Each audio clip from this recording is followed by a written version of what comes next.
Later, this man was in trial. This was in Las Vegas. And the Secret Service had come up in this trial.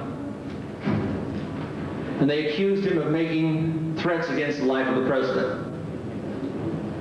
And this man looked back and said, he wasn't the president then, he was just another dope dealer.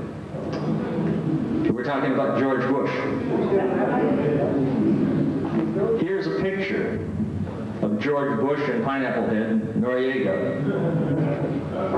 They said that he did not know Noriega. Drugs that come into this community by the Central Intelligence Agency for Destabilization Programs. They want you to be brought into a riotous situation. They want a black-white confrontation situation. They want it to flare up. They want it to be inflamed because they want to bring in the Federal Emergency Management Agency. And from that, they will incarcerate you and bring the young black men into prison for slave labor. That is their intention.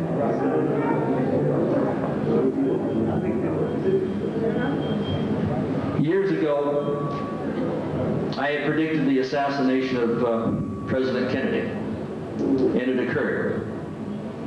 I predicted the assassination of Martin Luther King, and it occurred. That occurred about 3 months after I had made that prediction. And still there was another, for Bobby Kennedy. And at that particular time, I was at the Ambassador Hotel. I was trying to disrupt things with the Kennedy campaign. We had bumper stickers that said, "Keep the faith, Kennedy Powell 68. Powell was being indicted. I figured that the black community might go for that ticket, which I thought would destroy Kennedy. Because I wanted to see him taken out politically, not physically. Suddenly, there was an explosion. The whole room erupted and everybody was scrambling. The fellow was being brought out in handcuffs. And I took a look at him and I knew that he was hypnotized. And I knew the events that were going to occur, they were going to try to blame this assassination on those individuals of like mind who were in my company. I put a little disinformation out. We put out a book called The Man, the Mysticism, and the Murder.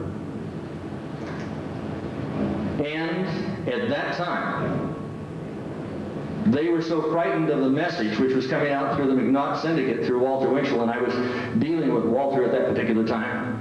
We had written the articles that came out in 5 front page headlines. I don't know what we're getting here, but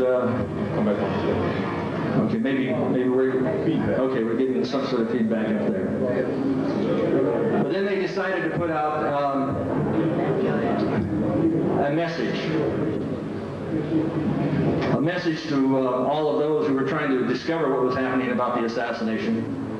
And they put out a book called The Assassination of Robert Francis Kennedy. I'm in that book, accused of hypnotizing Sirhan Sirhan to kill Bobby Kennedy. Did I? No. But I mean, it was a wild accusation, and some people believed it. And some people believe that I'm an agent provocateur. Some people believe that Khalid Muhammad is an agent provocateur.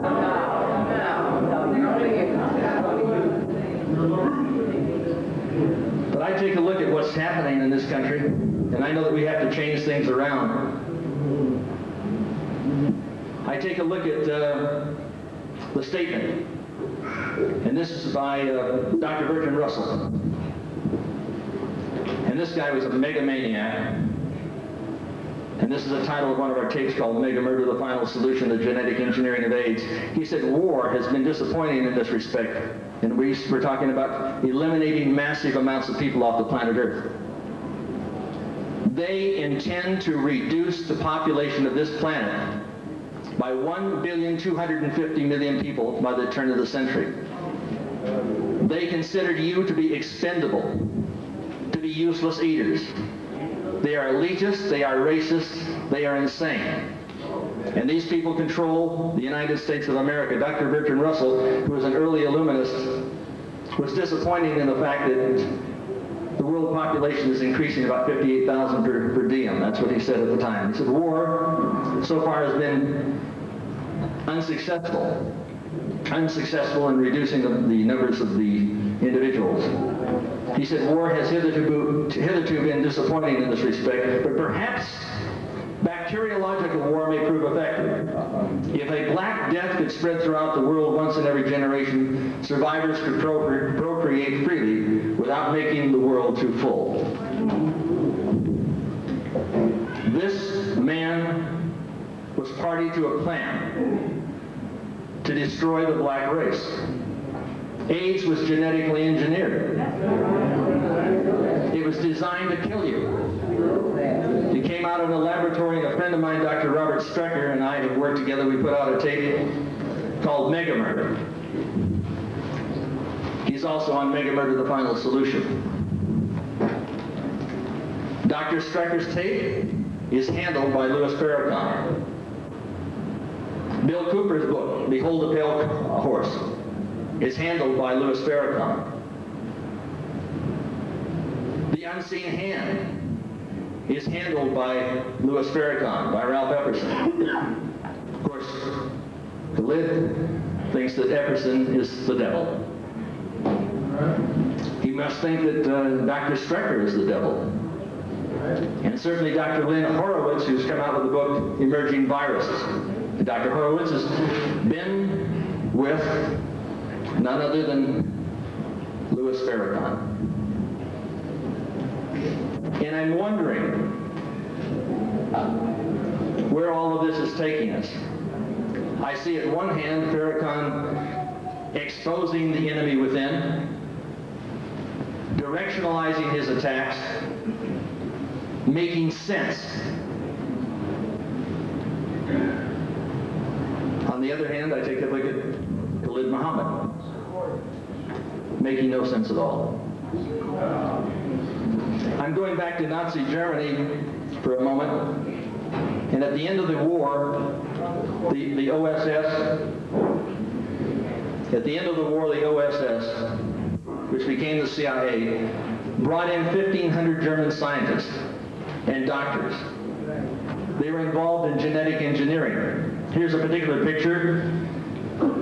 This is with Nazi Germany's wartime rocket chief, Walter Dornberger. On the left, he's seen with Werner von Braun.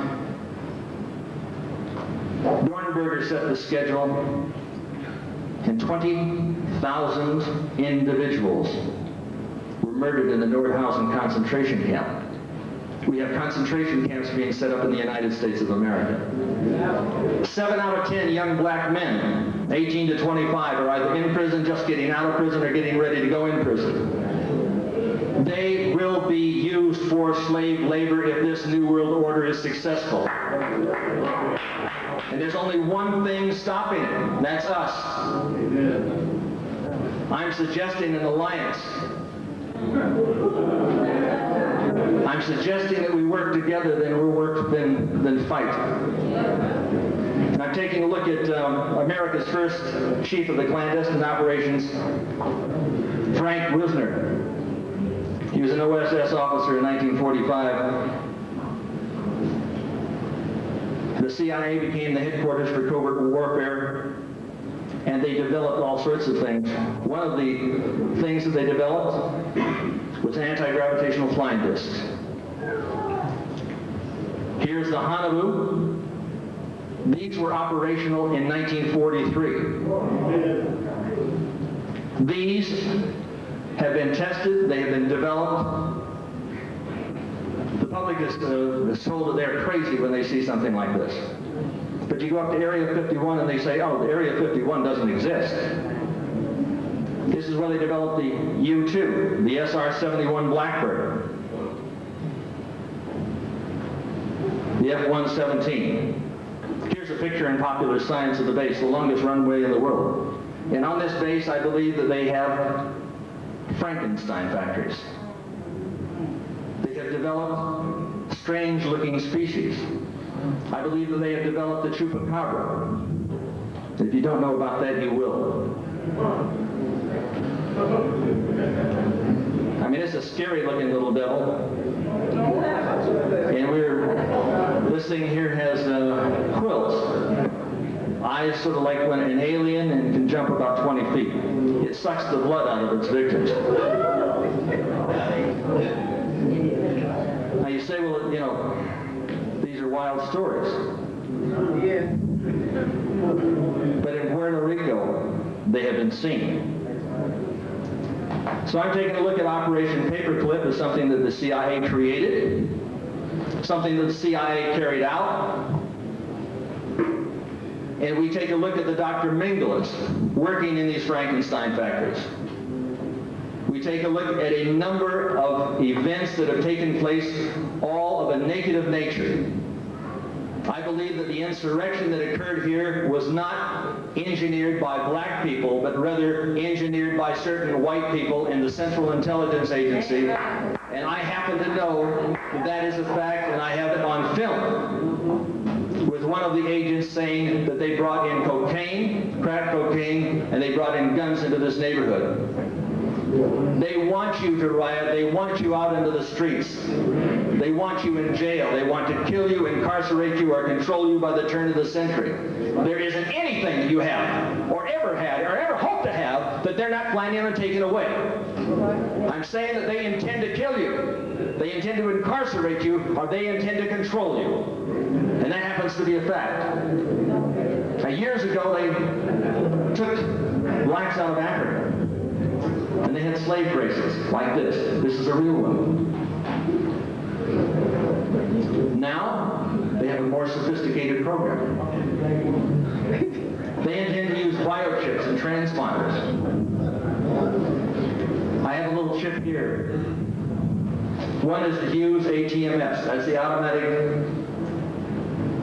Well, this little transponder will replace the VIN number in your car. The Hughes ATMS, so they can tell where your car is at all times. And then there's a little teeny transponder here, and it's used for all pets leaving the pound in Los Angeles. Mandatory now. But here's the other one, the teeny weeny one. This is intended to be used on you.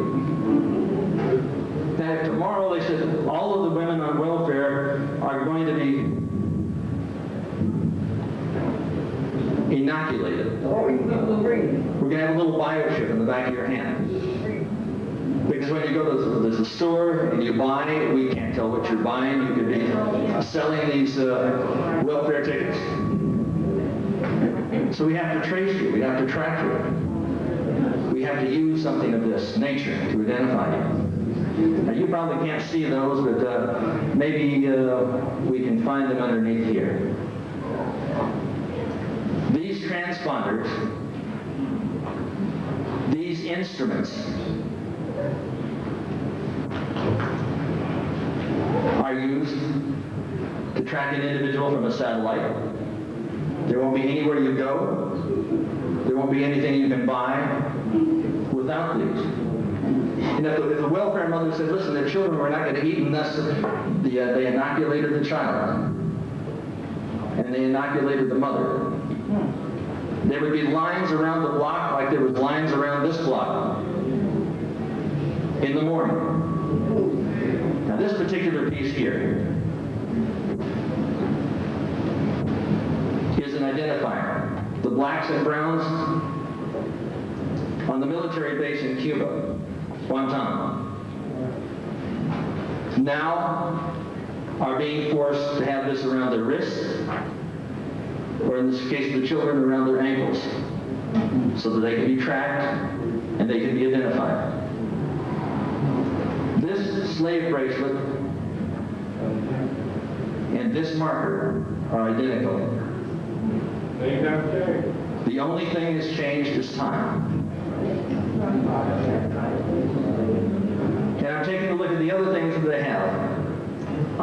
guy to track kids.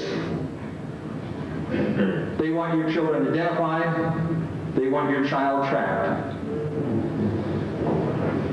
Satellite imagery to track agricultural fraud. They can tell what crops are being used, what crops are being grown, where they're coming from.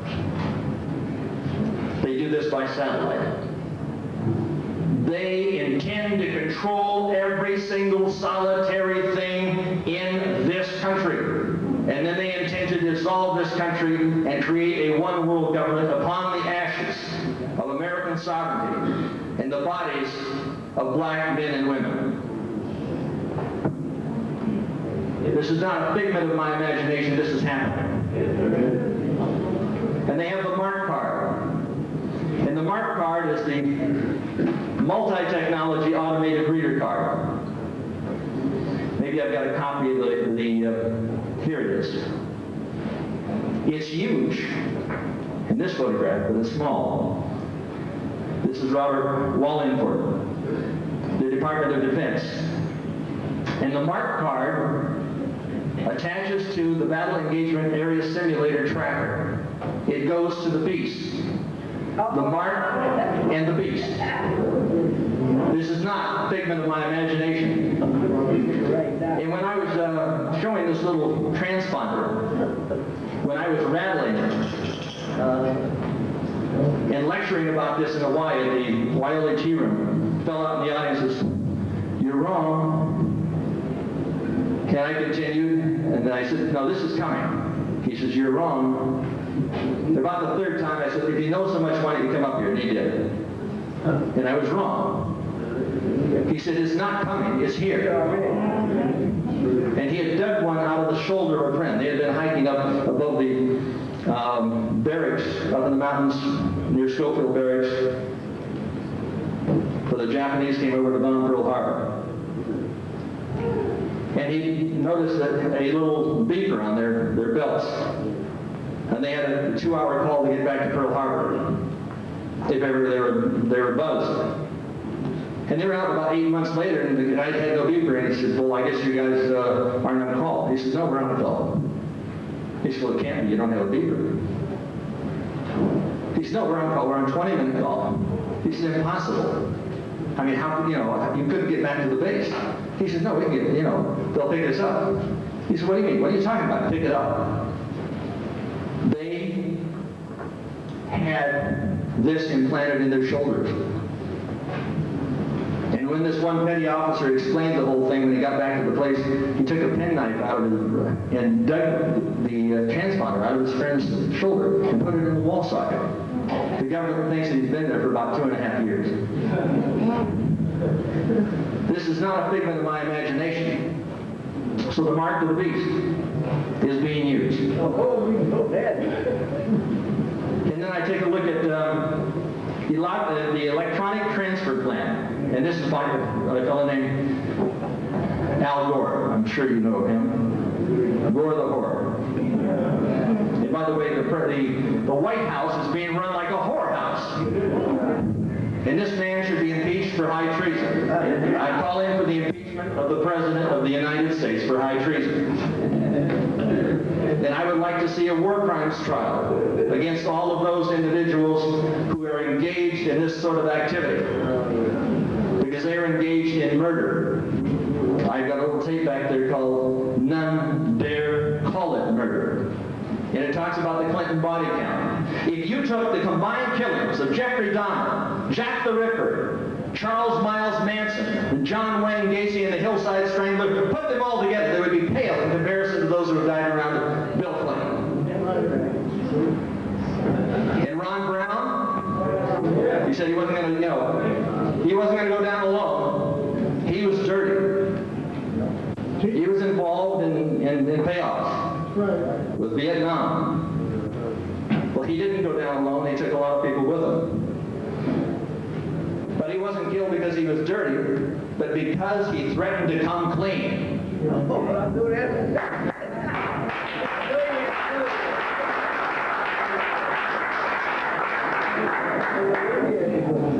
And Ben Vince Foster, we're told that Vince Foster came into the Fort Marcy Park, walked 760 or so feet without having any dirt on the bottom of his shoes.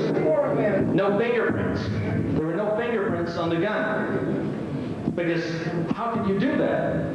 And they didn't talk about the small caliber shot that was in his neck. No, they didn't talk about that. Ron Brown was murdered. Vince Foster was murdered. In our tape, we have a woman called Deborah Von Trapp.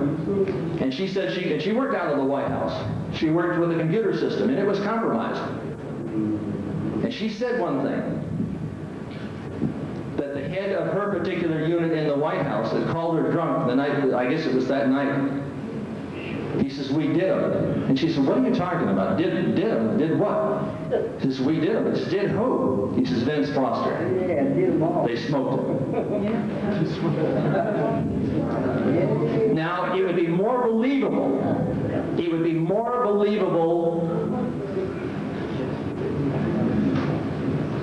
to see the President of the United States walk across the Delaware on water. And I could believe that before I could believe that Vince Foster could walk 760 feet on air. Oh, he didn't have any keys in his pocket when they found his body at the park. They searched his pocket. But when he was brought back to the morgue and two agents from the President of the United States office, he had two sets of keys. Amazing. But he would have had to have a third set of the keys to drive that car. And the witnesses have been intimidated. I'm saying that there is murder. And I'm saying that those individuals who control this country are guilty of murder. And we have a one-party system.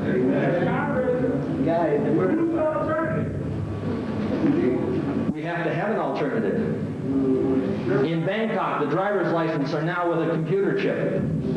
To start up your car, they want a system where you will not be able to do that unless you have the right key. I mentioned before about the Frankenstein factories. I'm turning to page 109. And this is one fellow who was in the Dulce facility in New Mexico. He said it was when Thomas encountered humans in cages on level 7 of the Dulce facility that things really reached a climax for him. Row after row of thousands of human mixture remains and embryos of humanoids were kept in cold storage. He says, I frequently encountered humans in cages, usually dazed or drugged, but sometimes they cried and begged for help. We were told that they were hopelessly insane and involved in high-risk drug tests to cure insanity. We were told to never speak to them at all. At the beginning, we believed the story. I'm saying that Frankenstein factories exist. I'm saying that this government is a racist government. That they intend to kill you. And the Alcohol, Tobacco, and Firearms Division of the Internal Revenue Service is working directly under the command of the President, and they will be at your door. Now, Khalid doesn't believe that individuals in the nation should be armed. I do. I do. This ATF, Alcohol, Tobacco, and Firearms boys, they had a little party down in the South. They called it the Good Old Boys Club. I don't know how many of you remember that. Right? And this is what they issued. These fellows are working for the President of the United States. And on our particular tape, this, none dare call it murder, we've got Roger Clinton, and there with the police surveillance tape. And he's leaning over and he's going, oh, he said, that's good stuff. I got to get some for my brother. He's got a nose like a vacuum cleaner. I'm saying that boy is doing drugs. I'm talking about the President of the United States who has his finger on the button that could blow up the world. Oh, and the ATF agents, they issued this. It's called a nigger hunting license. Having paid the license fee is hereby granted, this is blank, whoever it is, to hunt and kill niggers during the open search hereof In the U.S., this license can be carried on person when hunting niggers and gives the holder permission to hunt day or night with or without dogs. The season is open from January 1st, closes December 31st. This is the Alcohol, Tobacco, and Firearms Division of the Internal Revenue Service. And let me remind you, the nigger is not a state of color, it's a state of mind.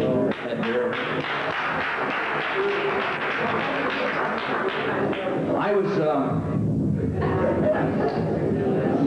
was walking into Liberty Records one day, and I met a lady who I was doing a tape with named Maya Angelou. We did a record called Mambo Like in Africa, a thing I wrote with her and Eddie Cano. And we're going down the street. I'm sitting in the car. This is about sunset in La Brea. And a carload of monkeys came by, screaming and yelling. This is who? About that big ugly nigger in the car and yelling and screaming at me. What was I doing? Well, I became enraged, incensed. I came in and I tried to sideswipe these guys, and she started screaming and yelling and crying. She said, don't do it, don't do it. I wanted to take out a tire iron and beat the hell out of these bastards. But I discovered that it wasn't the nigger that was in the car. Not our car. It was their car. Maya Angelou pleaded with me successfully. And I kept a calm head.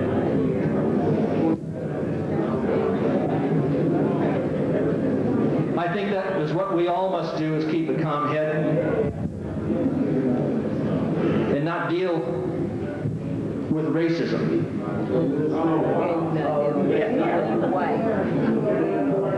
Because these people intend to use racism as a tool to conquer us and enslave us.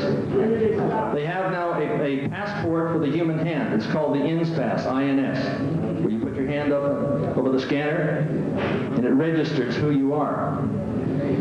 The AT&T, they have a smart card, and the AT&T, well, this is part of the American Illuminati. This transponders come in all sizes. And now they have a thing, it's called Kid Scan. This identifies the kid. It's supposed to be the new answer. They've got a national ID card that's coming up, because our jobs have been transferred overseas. The President of the United States has signed NAFTA, which is the SHAFTA. It's high treason. We've gone from a $2 billion surplus to a $16 billion deficit. The borders have been open, and there's an invasion of this country from Mexico. And it is putting us out of work, and we have a $40,000 million deficit with Communist China. And in Communist China, they have 7,668 death camps. There's 23 million incarcerated for slave labor. And there's an attrition rate of 25%. That's 5,750,000 people die annually. And the President of the United States has just given them most favored nation status. Now that $40 billion deficit translates into an $80 billion debt for you, because they create money out of nothing. The Federal Reserve is neither federal nor is it a reserve. It's a private banking institution that creates this money for less than 2 cents a note and loans it back to you at face value plus interest. And you would have to be insane to go along with this. And somebody talks about black dollars. There's not going to be any black dollars unless you make them the black dollars. Unless you take gold and silver and create a black currency, and I am suggesting that you do this, because good money will drive out the bad money. And I don't care whether it's black money or red money, but it should replace this green funny money. It is a fraud. This note said, this note is legal tender for all debts, public and private. and is redeemable in lawful money at the United States Treasury or any Federal Reserve Bank. And this note says we will pay to the bearer on demand $500. If you take a look in your wallet, you'll find out that the note simply says this debt is legal tender for all debts, public and private. It is redeemable in nothing. You need to have a black currency. You need to have wealth. You're not going to have wealth by relying on those who happen to be in the White House who are giving you the same old crap and saying that they're going to give you programs, that they're going to put you on welfare. They're going to keep you like a monkey on a string. You've got to free yourself and break those chains.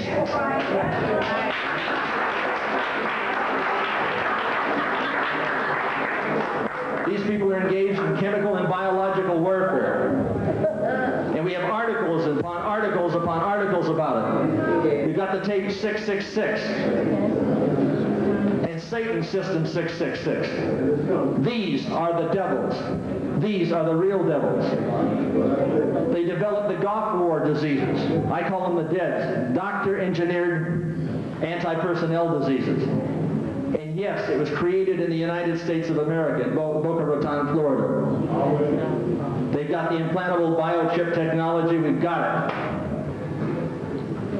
Now they have the technology of control, the police state. Global 2000, biological genocide. And if you would take a look, just one look, at Dr. Leonard Horowitz's tape, Emerging Viruses, we know this to be true. I think that's a sign. I hear the drums. I return it to you. Thank you.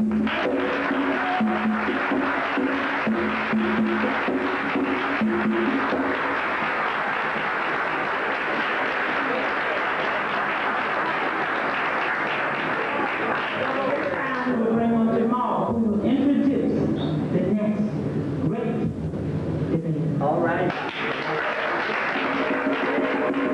Thank you, Dr. Hilder. Our next participant really needs no introduction. Dr. Khalid his voice is penetrating, firm, raw, and is always musical. Dr. Khalid Muhammad has seized upon his monumental mission with vigor and enthusiasm, and as a result is a fiery orator in the tradition of Brother Malcolm, Minister Farrakhan, and other great black voices who have told our stories throughout the annals of history. Brother Muhammad has served as the Associate Director of the Urban Crisis Center. The UCC is a racial relations, human relations institute in Atlanta that is highly acclaimed by such clients as U.S. Steel, Inland Steel, Federal Express, New York Transit Authority, police agencies, city, state, and federal government agencies, and others. He's a scholar, a historian, orator, and activist, and he's taught in the Pan-African Studies departments at Cal State University of Los Angeles, California State University of Long Beach, and he has served as scholar in residence at Morehouse State University. He is also a recipient of the Ford Foundation Fellowship to do intensive study at Harvard University, Yale University, and Columbia University. He has traveled 8 times on fact-finding missions and research missions to Kemet, 6 times to Mecca and the Middle East, and 3 times to Jerusalem. After his historic lecture on November 29, 1993 at King College in Union, New Jersey, which shook the racist, Zionist, imperialist, white supremacist foundation of the world, the President of the United States and the Vice President condemned him. The United States Senate voted 97-0 to censor him, and for the first time in history, the United States House of Representatives, the full Congress, in a special session, passed House Resolution 343 condemning him.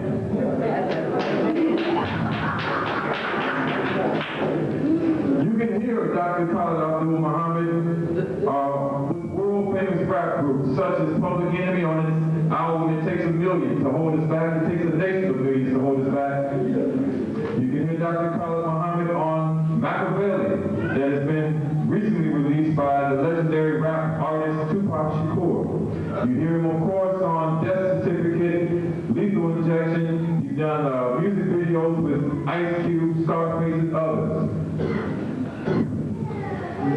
Dr. Khalid Muhammad is not a stranger to Los Angeles, and as I earlier said, he was the Western Regional Representative of the Nation of Islam. He was the Supreme Captain, the national spokesman, and he is no stranger to the pulpit here either. He has lectured for the 11 o'clock audiences around this country, speaking to various religious denominations. And without further ado, we would like to stand and give our other participant righteous black hand, Dr. Khalid.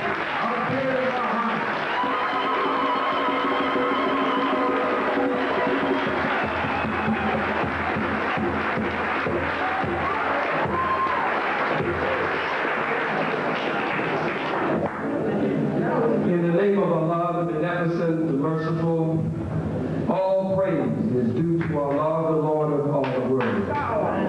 We ever thank Almighty God for coming, as it was written and prophesied that He would come, to seek and to save that which was lost. And we can find no other people fitting the description of the lost brother, the lost sister, or the lost sheep, except we, the 50 million or more, mentally and spiritually dead, black men and black women here in the hells of North America. And so we thank Him for coming in the person of Master Farad Muhammad, raising up His messenger and His Messiah, the most honorable Elijah Muhammad. And I thank the two of them for the man who is my mentor, and the man who is responsible for what I am and what I am becoming, and the man who is largely responsible for my spiritual rites of passage. I speak of none other than my spiritual father, the Honorable Minister Louis Farrakhan, and their names. I greet you here tonight at Faith, well, I wanted to be African, and from the spirit that I heard from this church and what I've been hearing about the pastor, this is a church that is totally unashamed of being black, of being African. And so to the pastor of this church and to the members of the Faith United Methodist Church, you, my beloved and beautiful black sisters and brothers and others. With the greeting words of peace, I greet you as Jesus always greeted His disciples and all of the great worthies of God who came in that great line of divine. Assalamu alaikum. Hotel. Shealafia ni. Shalom, shalom, free the land and black laws for all black people. Brothers and sisters, I will waste no time. I will prove to you here tonight, beyond any reasonable shadow of doubt, with moral certainty, that Anthony Hilder is indeed the devil and the member of a wicked race of people whose history is absolutely written in blood. The nerve of a black to come into the black community. Some ugly, wrinkled, black to come in and have the nerve to stand in your face, and some of you sit in the audience don't even know what the hell to applaud for. Punch in the face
change.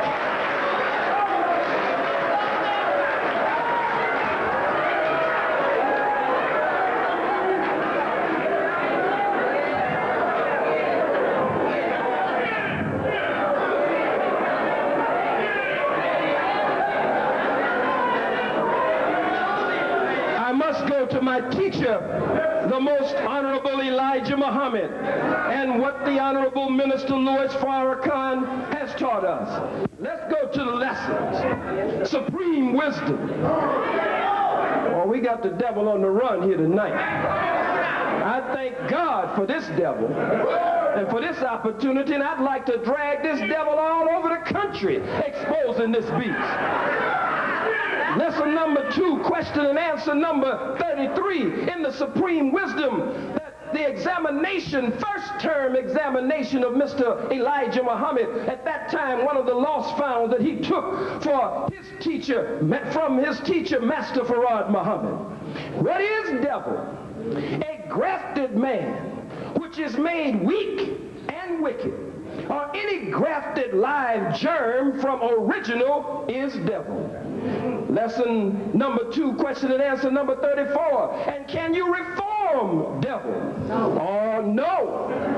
No. All the prophets have tried to reform him, devil, but were unable.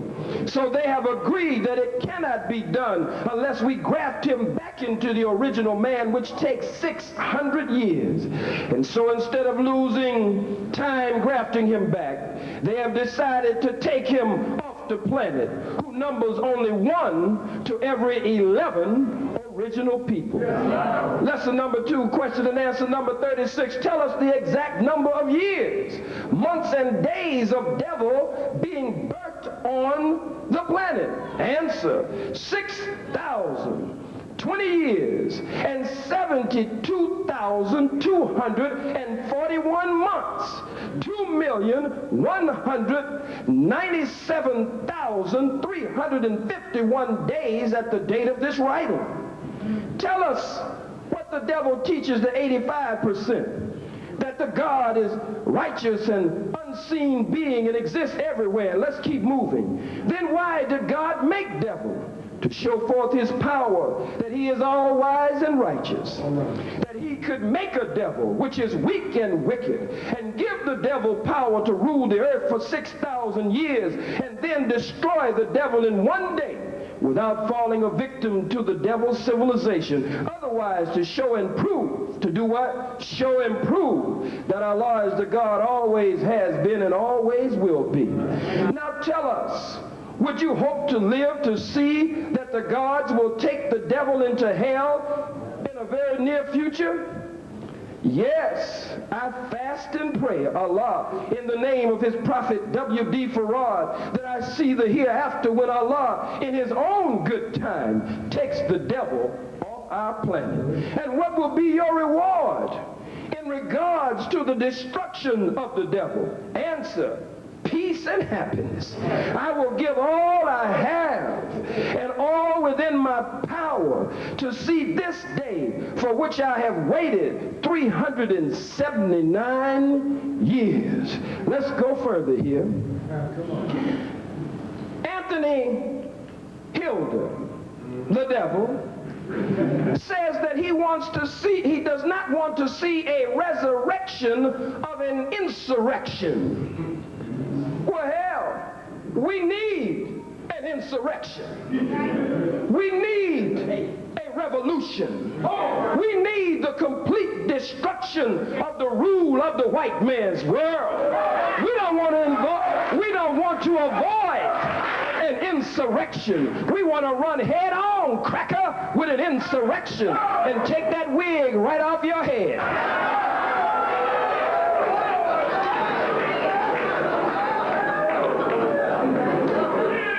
He said we have the right to freedom in this country. Well, goddamn it, we've never experienced freedom in this country. Anthony Hilder's people have experienced freedom from the very beginning. Anthony Hilder is shaking and faking, smiling and beguiling, and he is using technology on you. The Holy Quran says that the devil would come to you making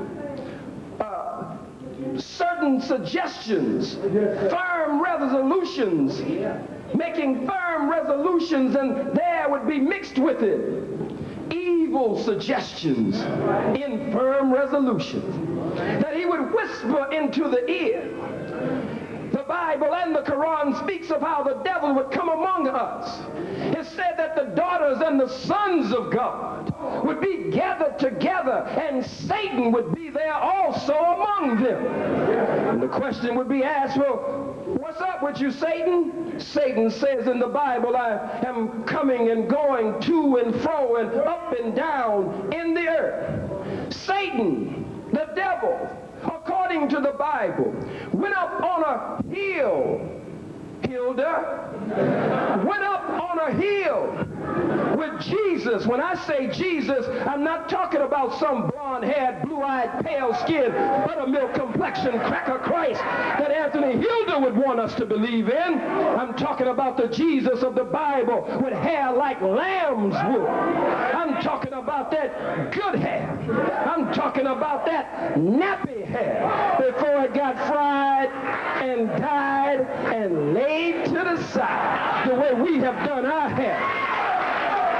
They said he would have hair like lamb's wool, that his body would be like beryl. Another scripture says his body would be like jasper.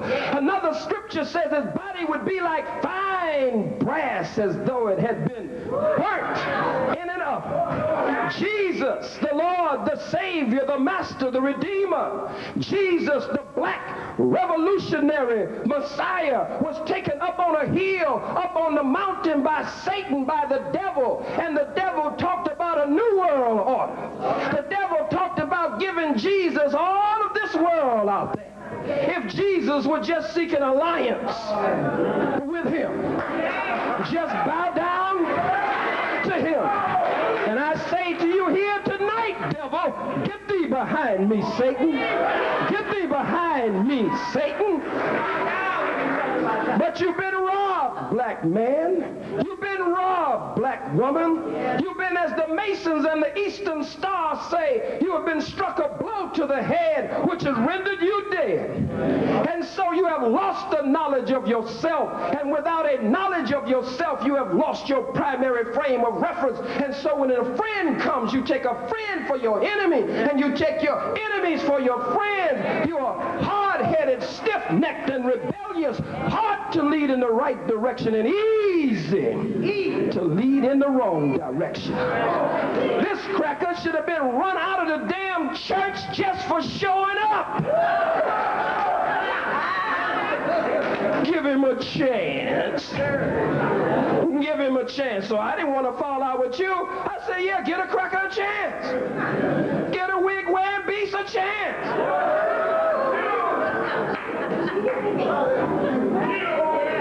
He says, in part, Khalid is right. Devil ain't gonna never tell all the truth. Now, if you get that much out of him, you know you really on to something. Devil say, in part, Khalid is right. Some of the white men, it's true, are devils, but not all of us. I'm a good devil. I got a black woman at home. Why, I even eat grits every morning. Eat a little cornbread and a little pinto bean and a little collard greens. I'm a good devil. You can trust me. You can follow me. The Holy Quran says the devil is the arch deceiver. He will have you following him and believing in him. Why is this devil talking about the Trilateral Commission and the Council on Foreign Relations? Why is this devil talking about the CIA as the control arm? Why is this devil talking about biochips and transponders? They intend to control you, kill you, incarcerate you. Well, God damn it, they always gangs have killed us. We're incarcerated now, cracker. We are totally contained, totally controlled, and totally dependent on this cracker. We have a revelation from God's messenger in our midst. Now that we have a revelation, we need a goddamn insurrection, an uprising. Don't put no words in my mouth, cracker, about no gun. I ain't got nothing against a gun. I believe in my God and in my gun. And now you say, well, you don't really believe in God if you believe in the gun. I believe in God and my gun. And I pray that he will bless me to shoot straight when it's time to shoot straight. When it's time to shoot straight.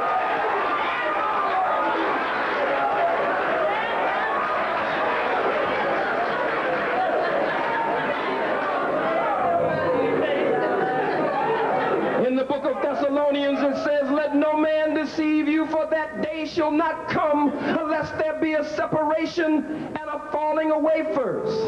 And the man of sin shall be revealed, that one who sitteth in the temple of God, showing himself that he is the God, deceiving all of the nations. That God's coming would be after the workings of Satan. That Satan would be given 6 days or 6,000 years to rule. Don't tell me nothing about no false new world order. The new world order started 6,000 years ago, Peckerwood. The new world order started 6,000 years ago, brothers and sisters, when the black man and woman, the original black man and woman, was swept out of power. Then the white man established a new world order. What this cracker is talking about is a new world order. Why is he mad? My comrade and my brother in the struggle, who does this much better than this cracker, who is the foremost researcher among us, Brother Steve Coakley, check. Brother Steve Coakley. Brother Steve Coakley. Brother Steve Coakley teaches us that when you find an argument between two crackers, study that argument carefully. When two white folks are arguing with each other, because you will learn something most important from an argument between two crackers. What is the argument here? The argument here is that Anthony Hilder is not a poor, but ebonically speaking, a po Peckerwood.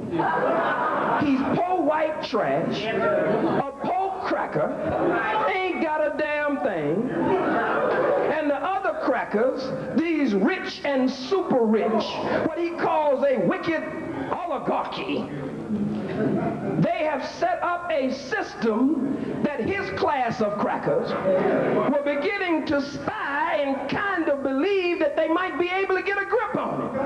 And as soon as they started tipping up on it, he upped the ante, flipped the script on the cracker, and taking it to another level. And so now the cracker comes to us saying, gee, help me.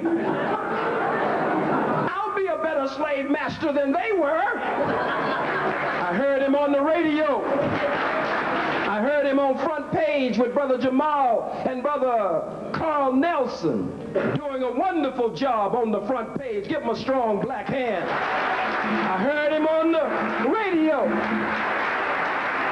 Heard the old cracker on the radio. And he was saying that we want to make sure that America is returned to us. That we take America back. Do you know who you talking to, Peckerwood? We have never had America. How in the hell can we take it back?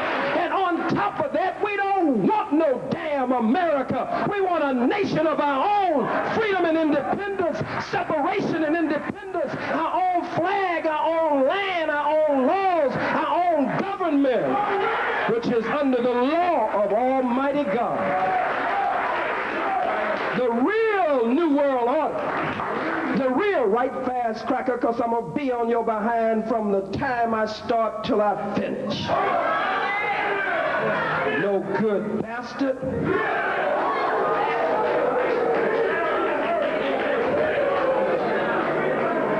They're going to put these trans transponders on your car.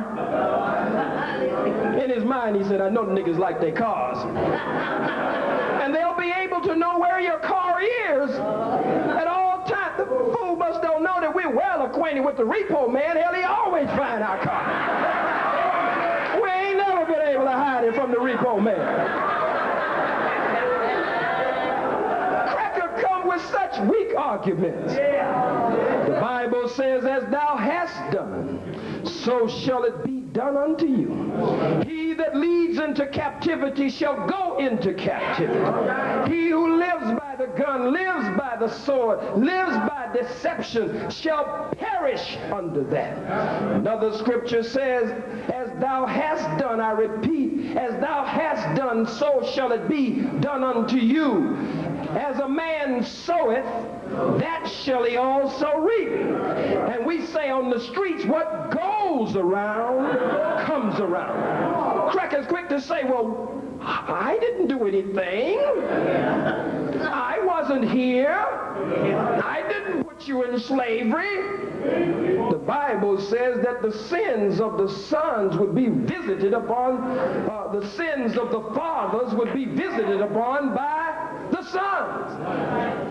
The Bible says that God would judge you for the murder of Abel all the way up to Zechariah and beyond, and that your land would be filled with the blood of the prophets and the saints and the righteous of God. You tell me that's not America. The Bible goes on to say that God would judge you all the way up to the third and the fourth generations and sets a particular time and moves it down the wheel of time. There's no way to escape today, Cracker. A table is prepared. All of the things that the white man has stolen from black, brown, red, yellow is on the table. But death is sitting at the head of the table. The grim reaper is sitting at the head of the table. And now what your thieving mama, your low-down mama and daddy and all of the descendant dogs who came before you, wallowing in the filth of being the number one murderer, the number one robber, the number one raper, the number one lyncher, the number one enslaver, the number one colonizer, all of their seeds of abuse and misuse and wicked mistreatment of the black and the darker peoples of the earth, all of that now that your no good mama and daddy and all of them down the wheel of time has committed, they sowed the seeds, Anthony Hilder, and God damn it, today you must reap what they have sown. You must reap what they have sown.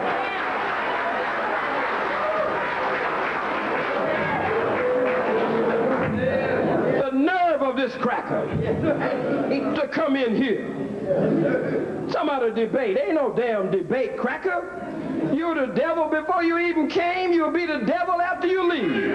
The most honorable Elijah Muhammad says in Message to the Black Man, page 104, paragraph 4, that he's the devil yesterday, he's the devil today, and he's the devil tomorrow. He changes not. He can't change. His nature is a wicked and a weak and an evil nature. He's coded that way. He can't help himself. The number one witness in here is our queen, who has been deceived and tricked and hypnotized by this devil. She knows this beast is filthy. She knows how low down this cracker is.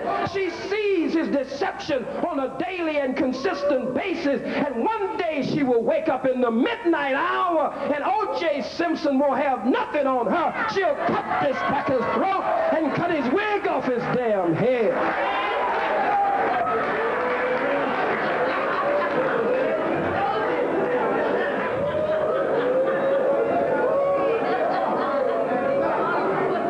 No, you can't put that small-time stuff over on us.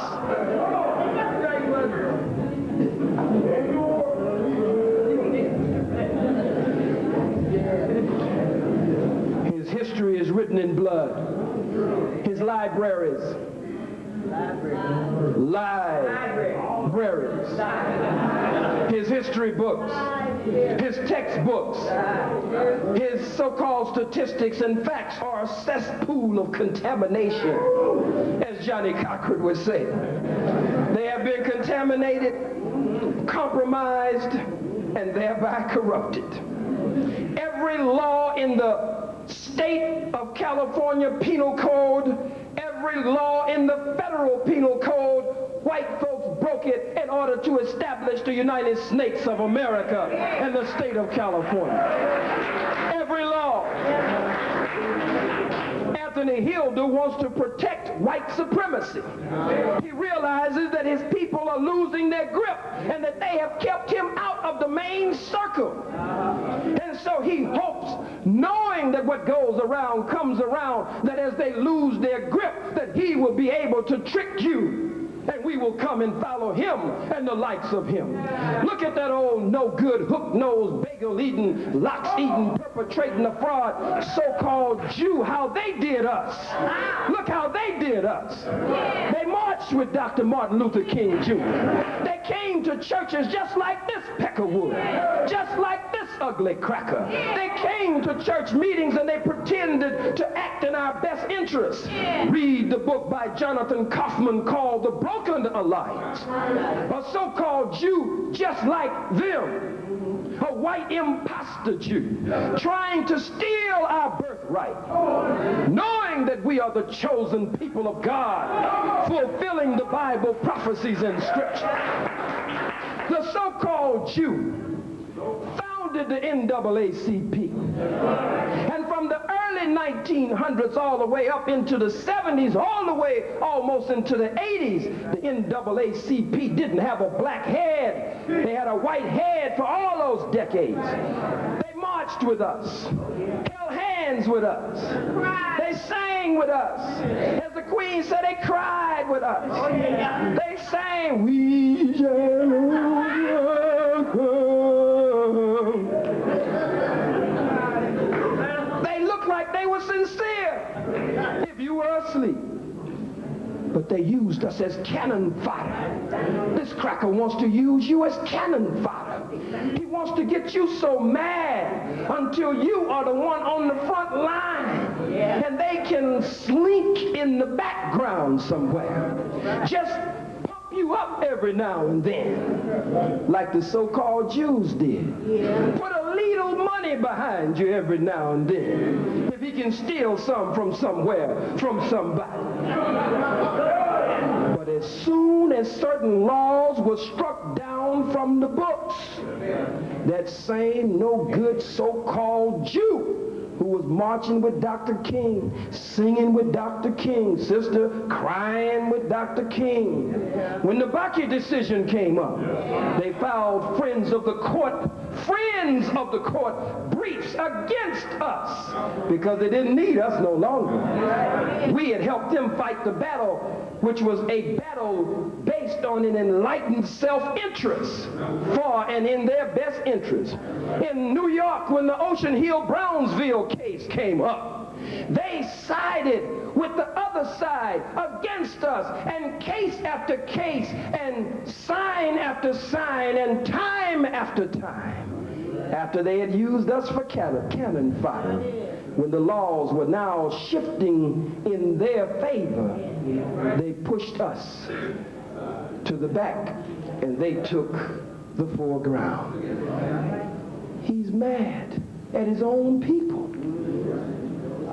because his own people are outmaneuvering him. He's a dumb devil. He could never compete. He could never really compete with these devils that he was talking about. He couldn't compete with them. He knows he can't compete with them. And being a dumb devil, he would hope that you will fill up places and you'll buy his tapes. Did you know that this cracker says that Osiris is the devil? I charge you, cracker, when you stand up, answer me. Don't you say in your tapes, which some of us have, that Osiris is the devil, and that there's a connection to Osiris and the crackers of the Masonic order. Can you imagine? Cracker wants to take our history from us, take our heritage from us, tell us that Asar, which is the Kemetic name from the Medu Neter, the name given by the Greek, by the freak, is Osiris.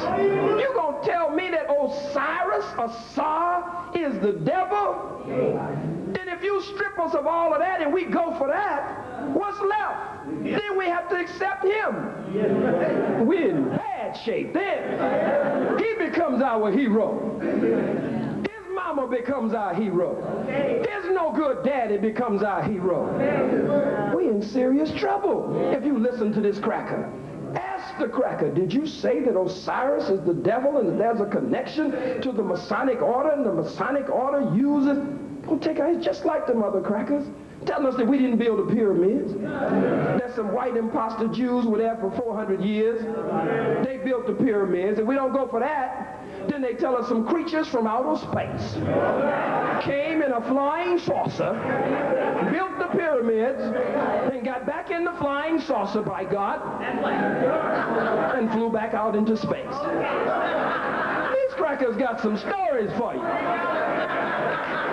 The Bible speaks of 4 great beasts, and it tells you that one of the beasts would be more dreadful than all of the others, and would have swallowed up a whole people, and would have swept up the stars of heaven with his tail, and would not even leave the very elect of God alone. The Holy Quran says that Satan would come at them from before them and from behind them and from their left and from their right, and would even come right up in the straight path right after them. Look, the devil, brothers and sisters, again, is a deceiver. You know, we look at his television and his movies, and sometimes we're sitting there crying and snotting, and we think it's real. Cracker go get his all kind of awards, Oscars and stuff. Some funny, sexless looking statue. Ain't got nothing. And we sit there and cry and snot with the cracker. Cracker's an actor. He got up here and did his little moonshine dance and so on. Then he tried to raise his voice a little bit. Then he tried to make you think he was really down, you know. He gonna try to drop a little something on us, you know. Use a few little words in the wrong damn place. Your wife didn't teach you right, buddy. She didn't teach you right. Didn't teach you right at all. Let's cover a few more points here on this beast.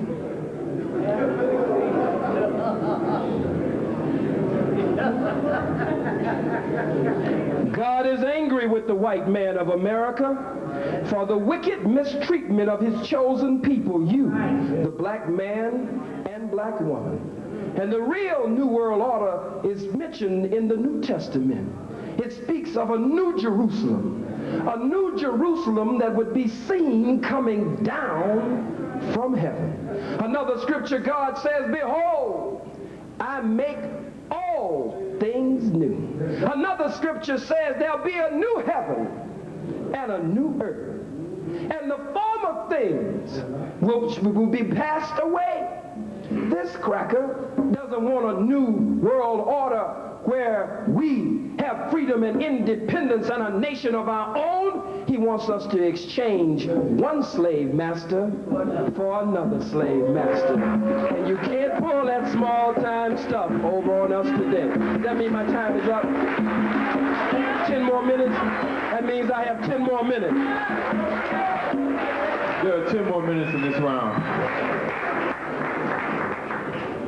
The Bible says, study to show thyself approved unto God, a workman that needeth not be ashamed, rightly dividing the word of truth. Study, among other things, the nature of the beast, the nature of Satan, the nature of the devil and his coding. Now, he's slick. He's slick, all right. And for him to come with a black woman, that's the ultimate thing. He came with that out front. All right. He thought that would go over real big. One day that'll get you killed, cracker. When this black man really wakes up, you're not going to come in his face and tell him that you're sleeping with his woman.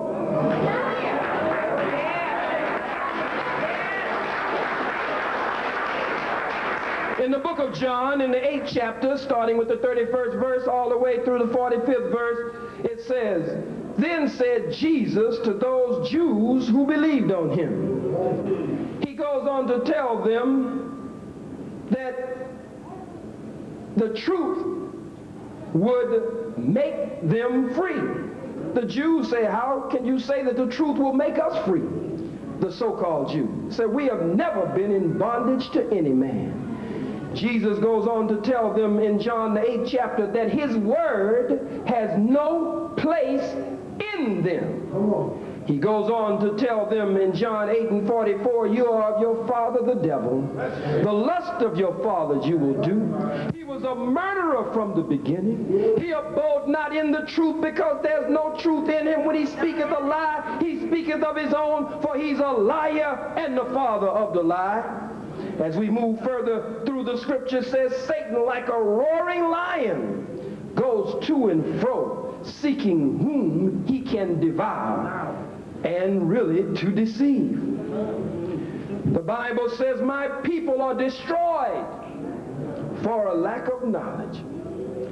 And in the book of Revelations, it says, "Here is wisdom. Let him that hath understanding count the number of the beast, for it is the number of a man, and his number is 666. He got up here with some razzle-dazzle foolishness that they would have the mark of the beast in their forehead and in their hand, and it would affect buying and selling. The most honorable Elijah Muhammad and the honorable minister Louis Farrakhan have taught us that the mark of the beast represents the deception of the white man. It represents the white man robbing us of a knowledge of self, robbing us of our names, our language, our religion, our culture, our God, our folkways, our mores, our norms, robbing us of the very power of our own being, drowning us in the lakes, the rivers, the brooks, and the streams, lynching us and having what you call picnics. And you shall never use the word picnic again in your vocabulary, because picnic means and meant pick a nigger. And they would sell tickets and spread the checkered red and white tablecloths out. And they would go in the slave quarters and pick a nigger that would be burned that day. Pick a nigger woman the way he picked our sister and our queen, and take and impregnate her. And then the cracker would stick his own knife in the belly, the pregnant belly of the black woman, and rip her stomach open and reach in with his slimy, dirty AIDS, syphilis, gonorrhea, herpes hand, and snatch the unborn baby from her and throw it to the ground and crush the black baby's head with his boot heel. Tie horses to one leg, tie horses to the other leg, beat them and make them run in opposite directions until they rip the black woman apart, and an unborn black baby would fall in a puddle of blood. Mark of the beast in their forehead and in their hands.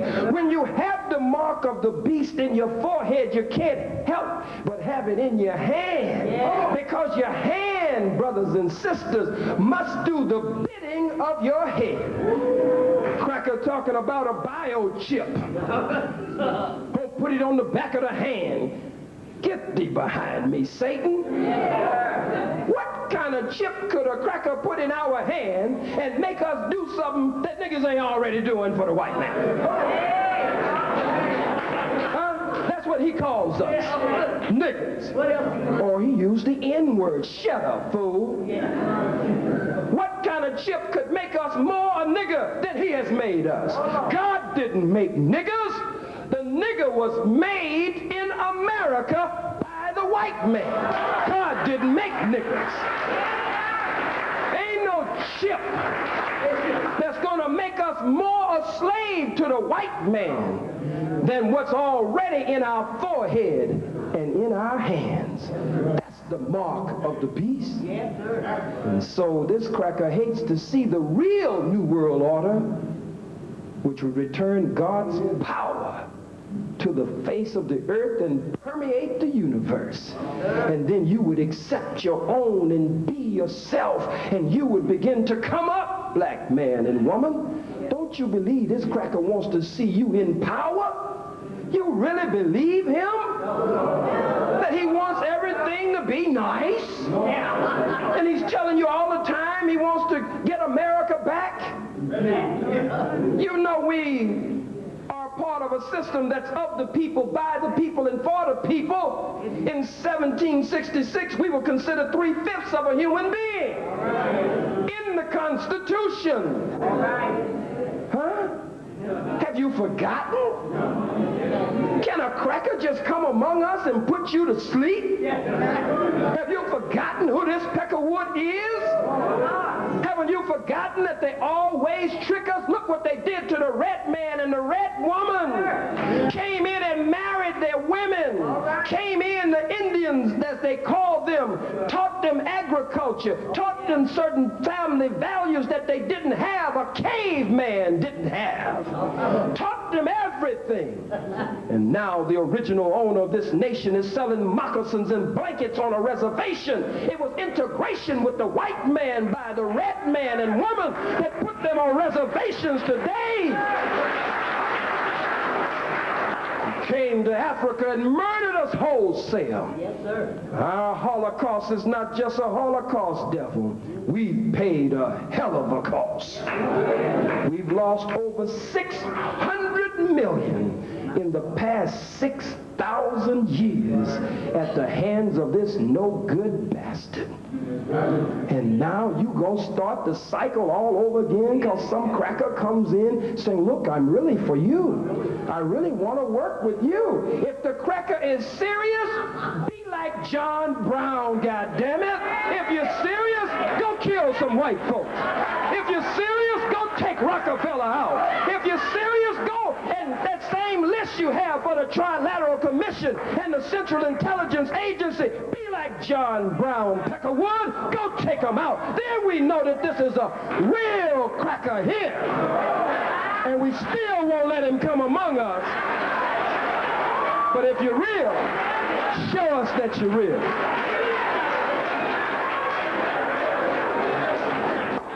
This cracker is really a joke. Look at it. If you really look at this cracker, when he comes back up there, just look at the cracker. I mean, look him straight in his lying eyes.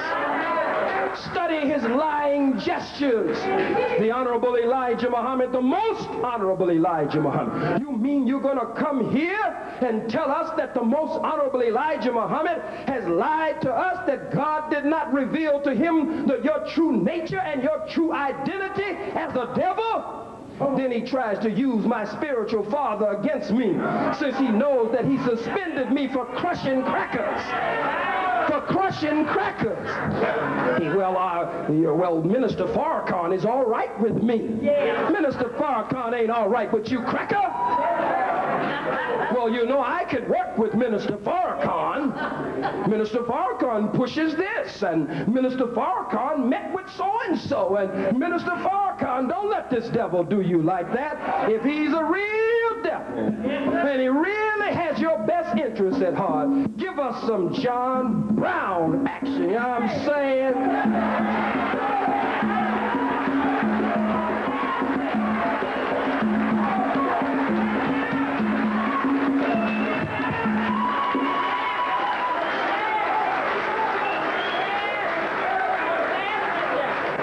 Come on, cracker, it's your time. Don't be sitting there hiding. Get on up.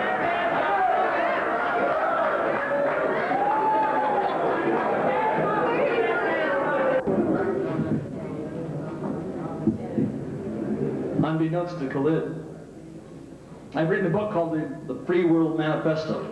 I'm calling for a Free World Alliance.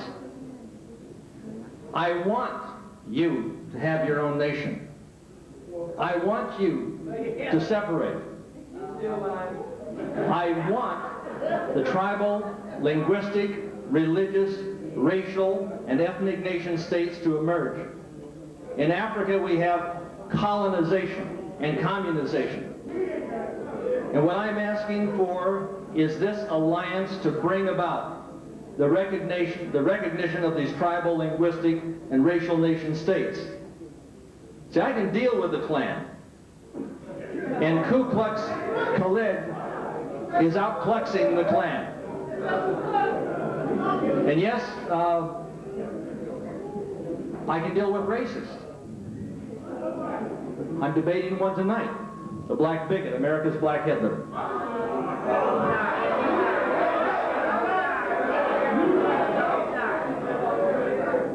And I think the only difference between Adolf Hitler and Khalid Muhammad is his color.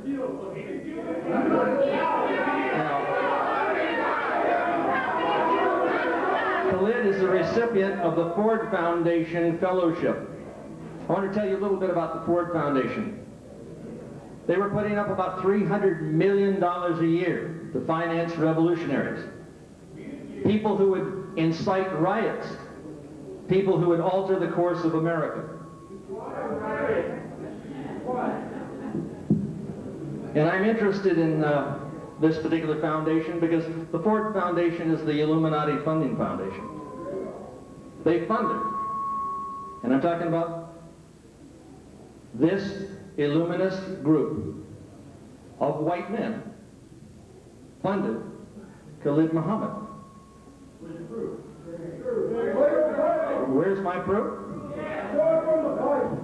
Here, I'll show you the proof. You asked for it, and I just happen to have his sheet. Okay. How'd you get it? Well, this is from, okay, this here is from Dr. Khalid Muhammad. And I'm going to read this here. He was a recipient of the Ford Foundation Fellowship to do intensive studies at Harvard and Yale. At Yale University, we have the skull and bones. That's the Brotherhood of Death. That's where they lay nude in a coffin and they're born again into a satanic order. That's right. George Bush laid nude in a coffin and was born again into a satanic order. And do I think these guys are the devils? Yes. I think they have a satanic system. And what I'm saying is that this Ford Foundation financed this man right here. No, he'll tell you himself. The Ford Foundation Fellowship financed Khalid Muhammad. He also states that he was the director of the Urban Crisis Center. The UCC is a race relations, human relations institute in Atlanta. Acclaimed by clients such as U.S. Steel, Inland Steel, and the Federal Express. The Federal Express was founded by a member of the Skull and Bones who laid nude in a coffin and was born again into a satanic order. Yeah, he's a white guy. And then he talks about involving himself with federal government agencies. Now, if Khalid Muhammad is not picking up his check from the CIA, he's missing the payday. Because he's doing the job. And he talks about this Urban Crisis Center being involved with IBM, Xerox, and AT&T. This is the big three of the American Illuminati. And what do they want to do? They want to bring about an insurrection in this country. Not to benefit you, not to free you, but to enslave you. Now I take a look at this. The black man, it says the white man's worst nightmare. I think Khalid Muhammad is the black man's worst nightmare.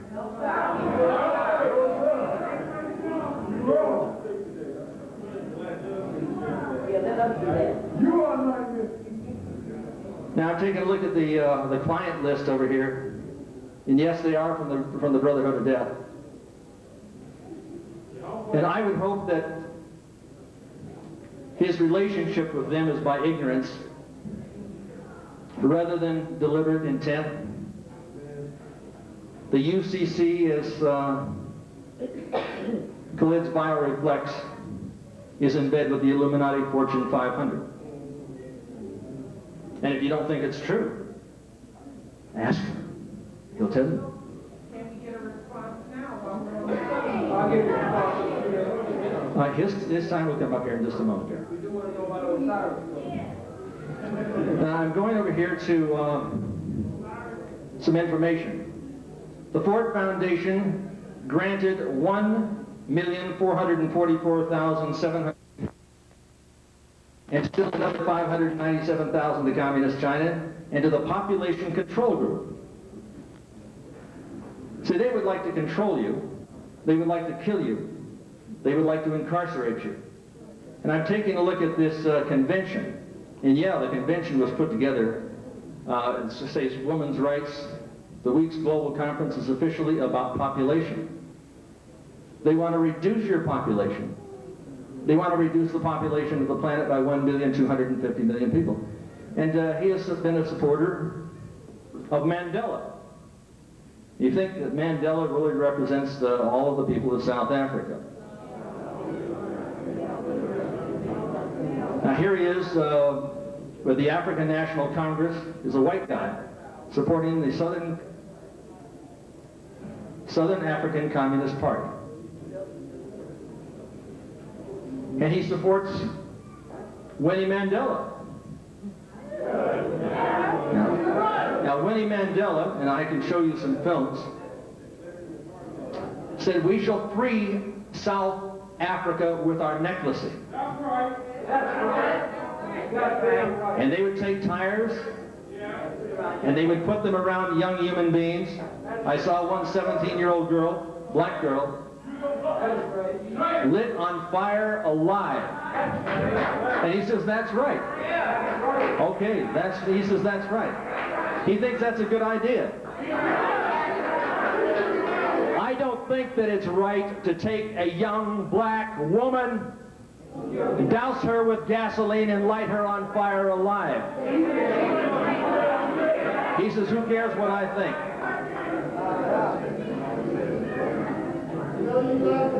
See, I believe in freedom, and that everyone has a right to choose, to integrate, to segregate, to separate, and I believe in a free world alliance. And I'm taking a look here at this particular movement that the Ford Foundation has been supportive of. And there's an individual, I think he wrote a play called The Toilet. You may know him, Leroy Jones. He authored a play, about a degenerate white man who molests blacks in the men's room. White people were described as loons, devils, beasts, and liars.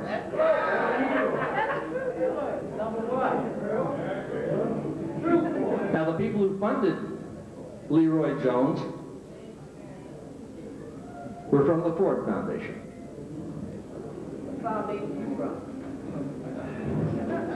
And they were looking to do something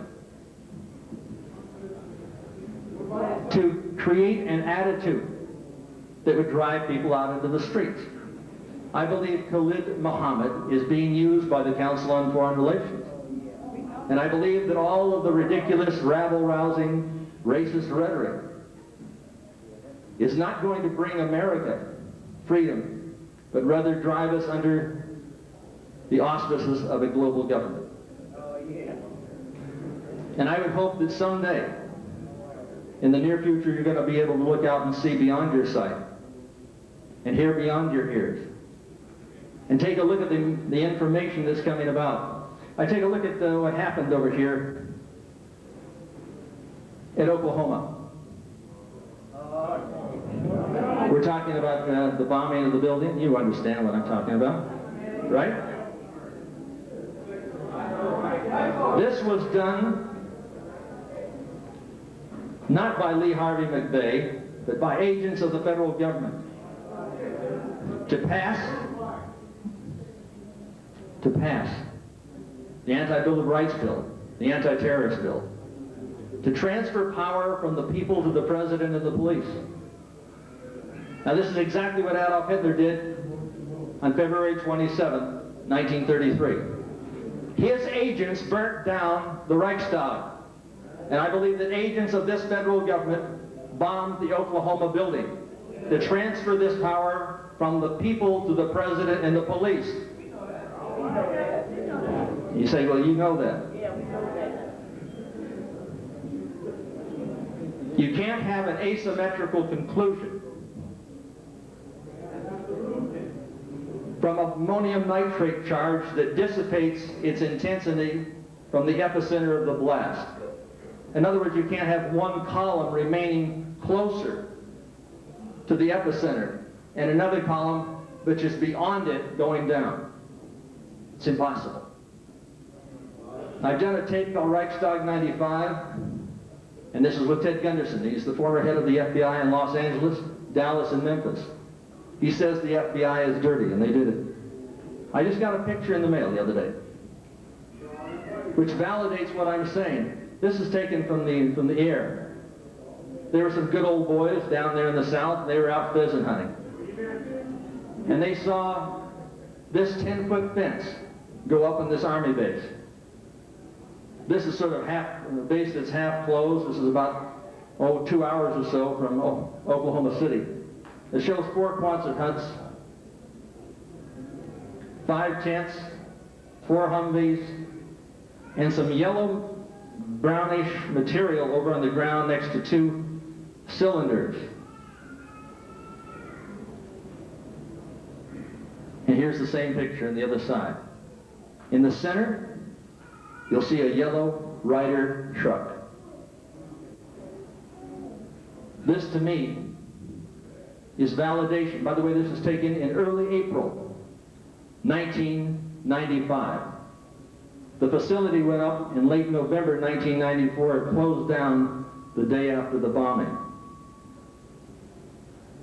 Now, if your government, this government, yes, not my government, but the government that we are being ruled by, would murder 169 people, they would stop at nothing. And I'm saying it is the same government that intends to enslave you. There are 5 minutes left in this round. All right, thank you. This is validation. When we talked to the colonel at the Army base, he said, we've never had a Ryder truck out there. So what am I telling you about Khalid for here? I'm saying that the Ford Foundation finances revolutionaries. They finance people that would seemingly oppose everything that they stand for. They have financed Khalid. And there's a reason. You have proof. Yeah, I've got proof. Did you receive any monies from the Ford Foundation? Yes, I did. Is that true? Do you believe him? I believe him. I believe him. There's no question about that. The Ford Foundation is the major funding foundation of revolutionaries in the United States of America. They are part and parcel of the Illuminati.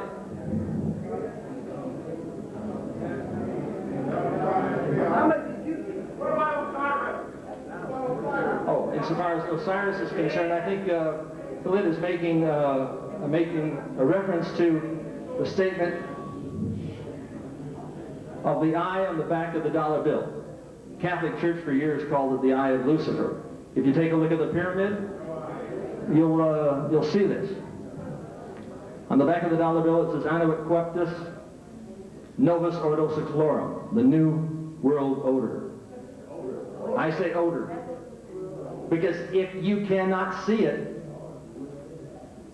if you cannot hear it, you can certainly smell it. It has the stench of death and betrayal.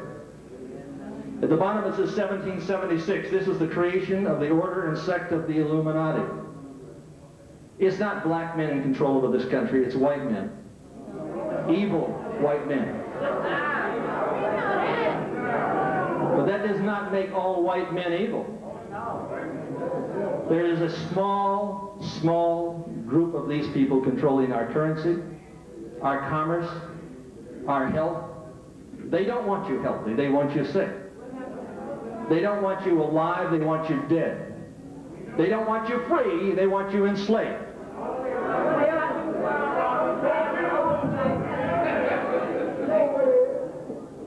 And their symbols are going up all across the country, all across the world. Here is the Illuminati Luxor. The Catholic Church called the eye of Horus, the Illuminati eye.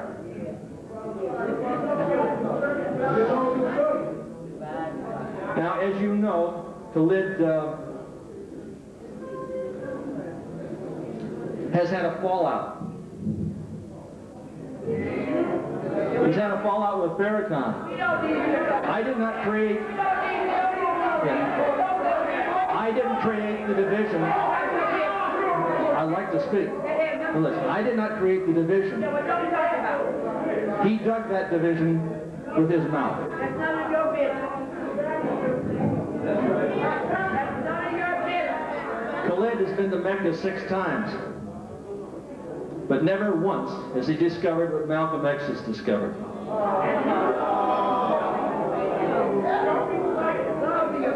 And that is that people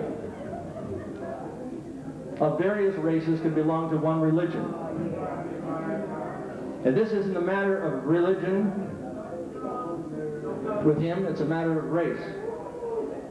And not in saying that all white men are the devils or all white men are the enemy is not only absurd, it's insane. This man should be on the Jerry Springer show where he belongs.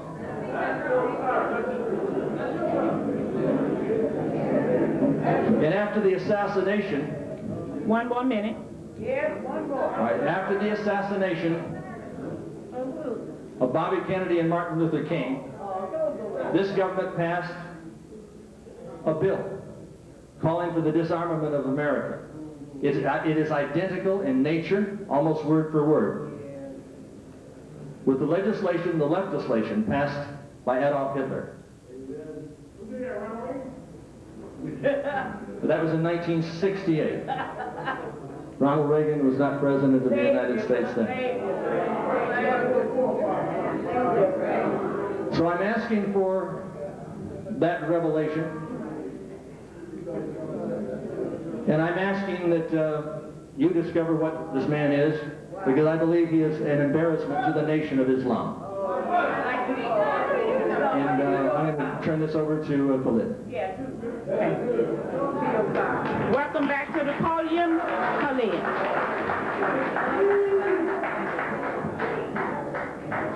First of all, let us begin with Malcolm X, my spiritual big brother and the first great national spokesman of the black movement and the Nation of Islam, and following him, my spiritual father, the Honorable Minister Louis Farrakhan, and by God's grace and by God's permission, and with nothing to do with Anthony Hilder, the Honorable Minister Louis Farrakhan chose me to be third in that line behind him and Malcolm. Yes, it is true, I have been to Mecca all of those times, and it is also true, I did not find what Malcolm found. I have been 7 times, and I found racism among the white Arabs in Mecca so thick until you could cut it with a damn knife. I found ghettos in Mecca. I found that no matter where I went in the world, I found that no matter what the social, political, religious, economic, academic system was, it made no difference Wherever the black-white dynamic existed, you'll find the white on top, the black on the bottom. I've been to capitalist countries as we are victims of white capitalism. And wherever the black-white dynamic exists, you find the white capitalists on top and the black capitalists on the bottom. If it's a socialist country, you find the white socialists on top and the black socialists on the bottom. If it's a communist country, you find the white communists on top and the black communists on the bottom. If it's a Christian country, you find the white Christian on top and the black Christian on the bottom. If it's a so-called Jew country, you find the white Jew on top and the black Jew on the bottom. Yes, I've been to Mecca, and where the black-white dynamic exists, you find the white Muslim on top, and God damn it, you find the black Muslim on the bottom. It makes no difference what the system is.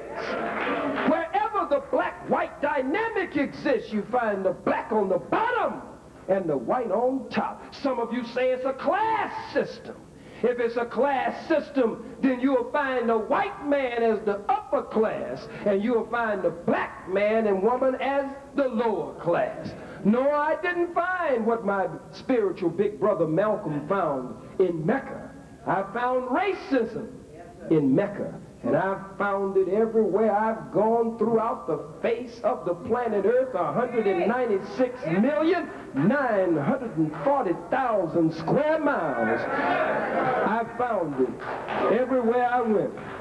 Now, listen to this damn fool. Talk about the Ford Foundation. You read yourself, cracker. I was going to school. A young boy considered what was called an advanced or an accelerated student, a gifted student, from preschool all the way up through elementary. They clocked us, pulled us together, about 29 of us, kept us together. We keep up with each other to this very day, and none of them are on the payroll of the crackers of the New World Order, the Trilateral Commission. None of them are on the payroll of the Rockefeller Foundation. None of them are on the payroll of the Ford Foundation. We all keep up with each other today. They didn't mix anybody with us. These were black elders over us. We were their pride and joy. And so based on our test scores and based on our performance, Harvard, Yale, and Columbia. I ain't had nothing to do with no skull and crossbone fool. That's your thing, getting naked and laying down in caskets and stuff. That ain't my thing. Been in no damn casket naked. The hell I look like in a casket naked? Out of your damn mind. This cracker should be on Comic View with Miss Laura or somebody. In a casket naked. He probably looking at this handsome bald-headed black man wishing he could get in a casket with me.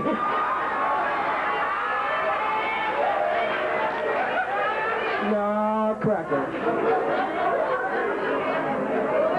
He says, I support Mandela. That lets you know how dumb the cracker is.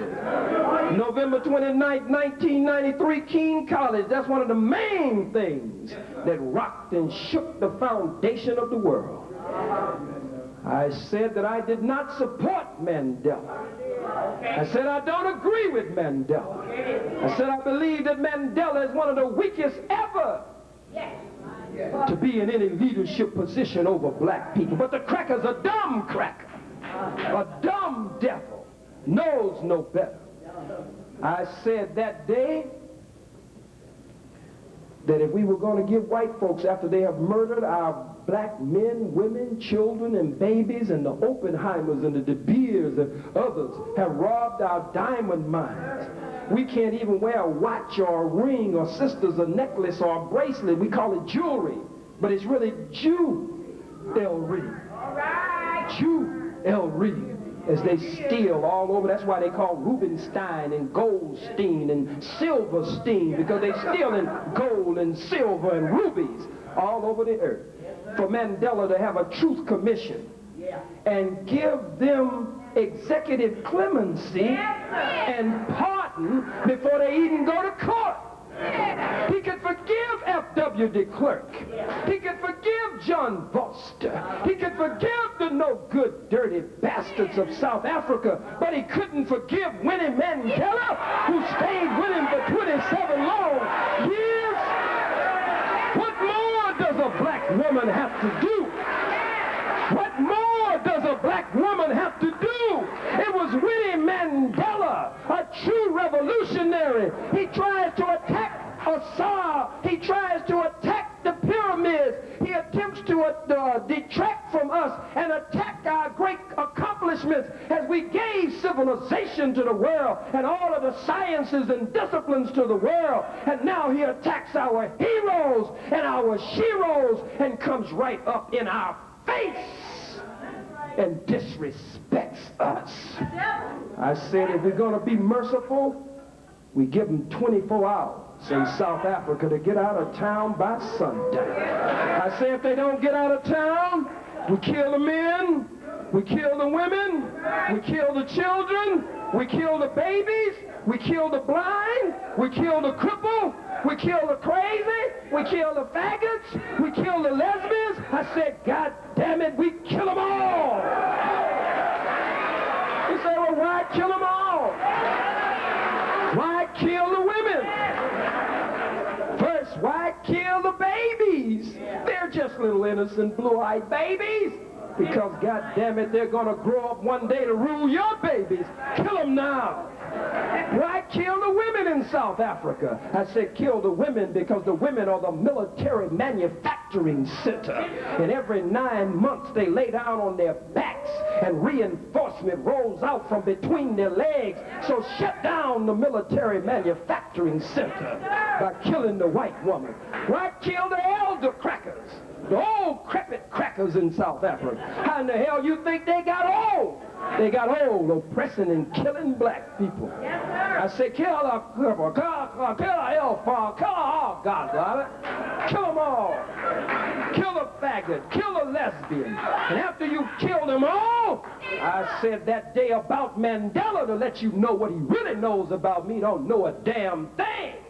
I say then you go to the goddamn grave and dig them up and kill them a goddamn again because they didn't die hard enough.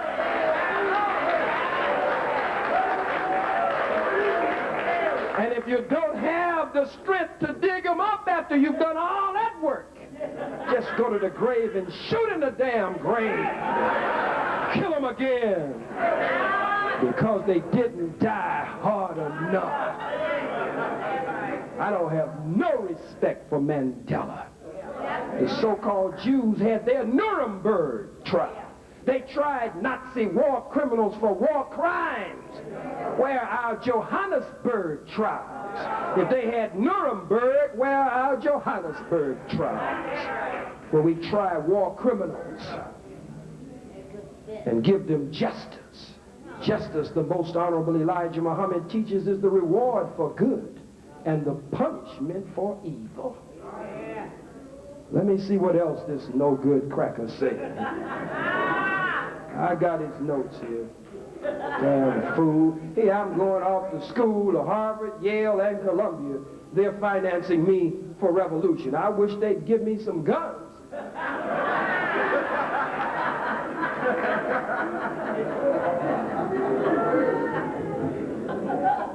Brothers and sisters, I have proven to you beyond any reasonable shadow of doubt. The evidence has shown, and let the evidence speak for itself, that Anthony Hilder is indeed not a devil, but the devil. The white man is not a devil, but the devil, and his history is written in blood. It's a grafted devil, skunk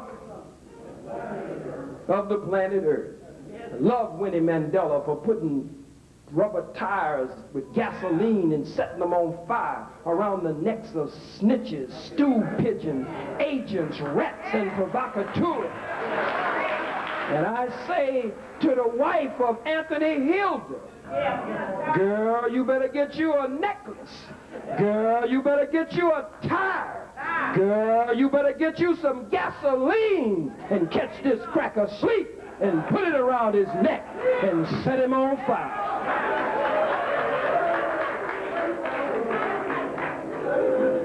The Holy Quran says, and when the Lord said to the angels, I'm going to place a ruler in the earth, they said, what would you place in the earth but that which would cause mischief and the shedding of blood? Another scripture, the Holy Quran, in the Holy Quran 20 and 102 says, on the day when the trumpet is blown, we will gather the guilty blue-eyed together. And the Holy Quran says, on the day when the matter is decided, Satan will say, I had no authority over you.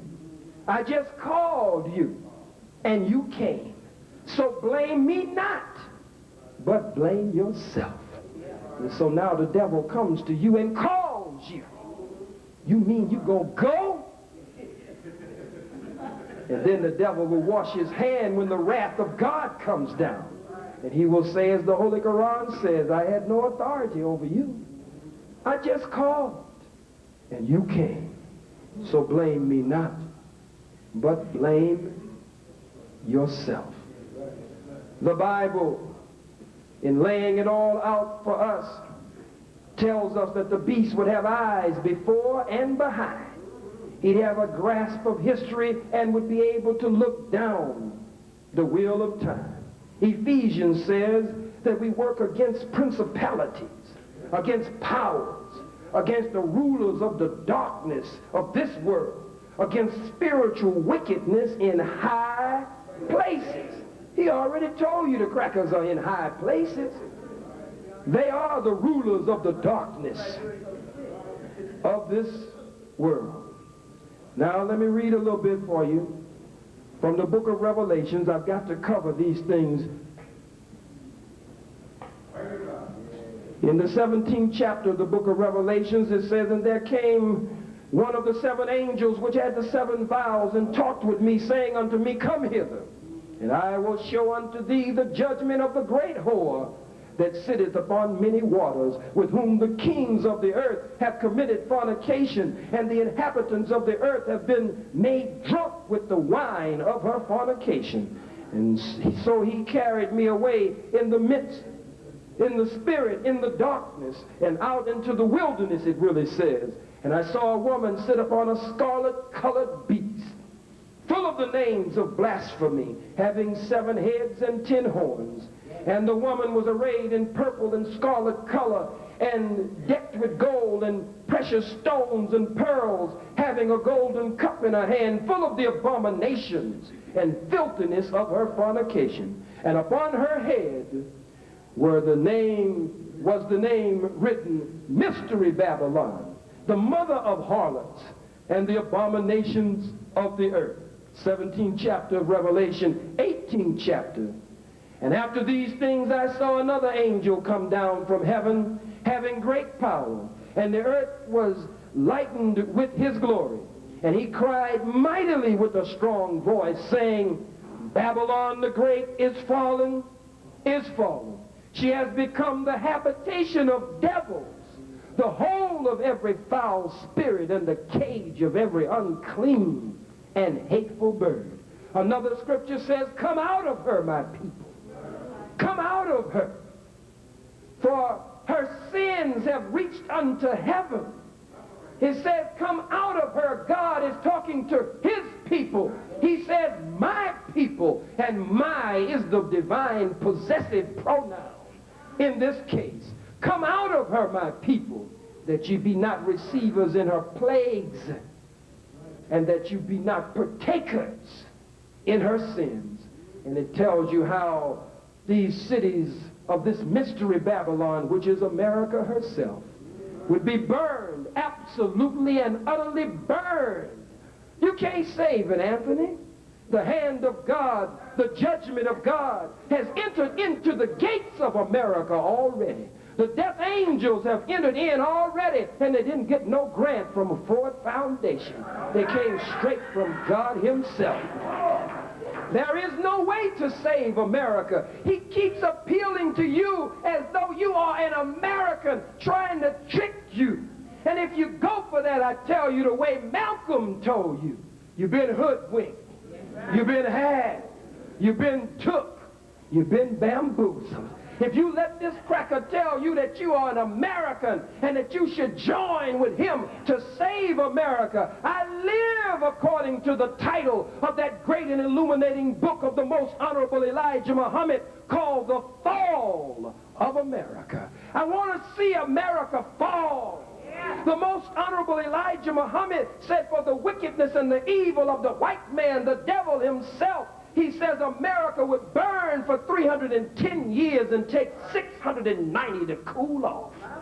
He said a handful of devils would make it out of the first judgment, a remnant of them, and would make it into Europe. If you do right, Anthony, maybe you can make it out of the first judgment and escape into Europe as a God's judgment will strike America first. Maybe if you stop lying, you could get an extension of time, but ultimately God's wrath and judgment would reach Europe also. And you would be destroyed in Europe after a period of time. But at least you could get a stay of God's judgment and an extension of time if your nature will allow you to straighten up and stop lying so much. But a devil must lie. That's the end of the 20 minutes? Wow, they came fast. Well, we got 15 more. I got 15 more minutes on you, cracker.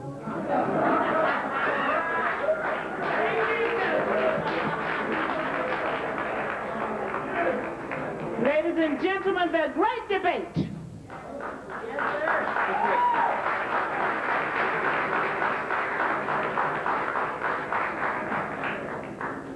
At this time, we are going to allow for questions.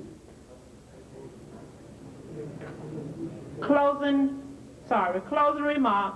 Hold your questions from the debaters, beginning with Anthony Hilder.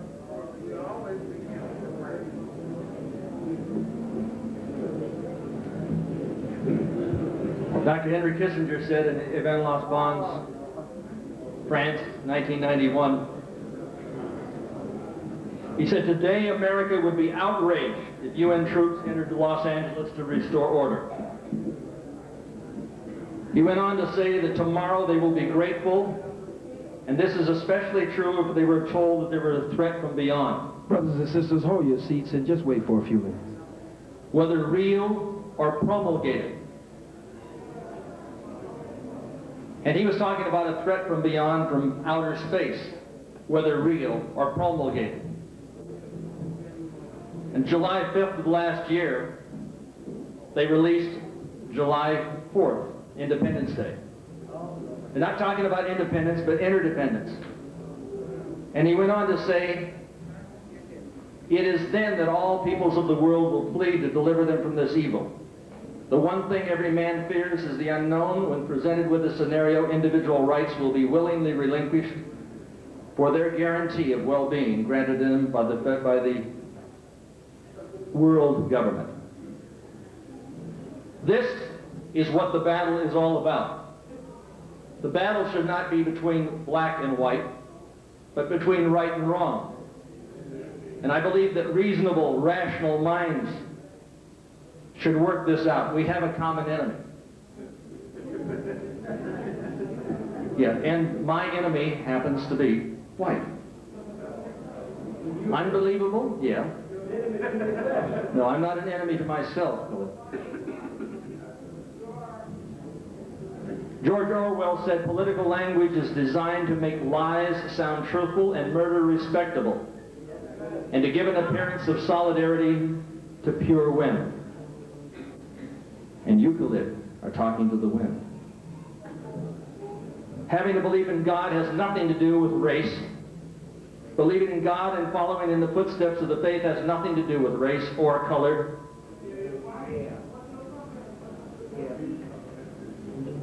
Khalid Muhammad does not cater to the very best in you, but rather panders to the very worst in you. And you, sir, are not leading. You are not leading the people out of the desert into the promised land. but out of the promised land into the desert to die.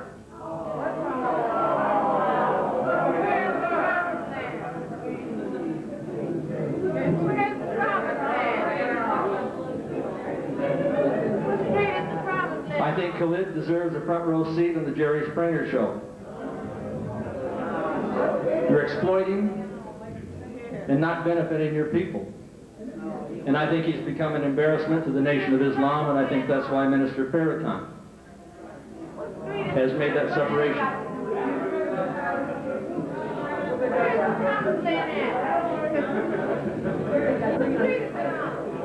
But in my remaining time, I want to reiterate what is happening in America. We have the Republican Party and the Democratic Party, both controlled by members of the Council on Foreign Relations. In 1980, we had an election. George Bush, from the Trilateral Commission, was running for president. John Anderson, from the Trilateral Commission, was running for president. Jimmy Carter, from the Trilateral Commission, was running for president. In 1980, it was a heads they win, tails we lose. Even if the coin landed on its side, we would lose. Until we incite a revelation, until we have money in this country that is not controlled by these international banksters and government gangsters, we are going to be forever enslaved to this institution, this evilarchy that I talk about. I did not go to Yale. I was not financed to go to Harvard. And I have no allegiance with them. But I know that individuals in the Ford Foundation are interested in reducing the population of the planet. This is not a question, it's a reality. And when we take a look at the New World Order emerging, and we take a look at how they work over the races, like what color is black. My children are half white, they're half black. Are they then half devils? Yeah. Oh, they're half devils because they're mixed?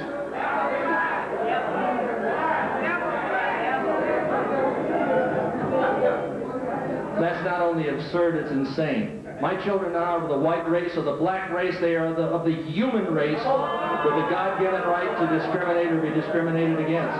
And we have to provide for major race. And some of you here are part white. Are you part devil? I'm asking a question. Are you part devil? Yes, you're part devil. Oh, I see. If we bought into this ridiculous, racist, rabble-rousing rhetoric.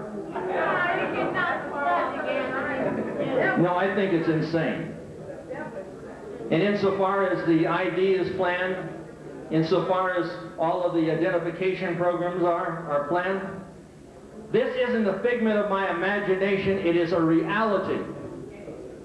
And you will see the collapse of the stock market, and you will be seeing people in the streets hunting for a meal, something to eat. And what I'm suggesting that you do,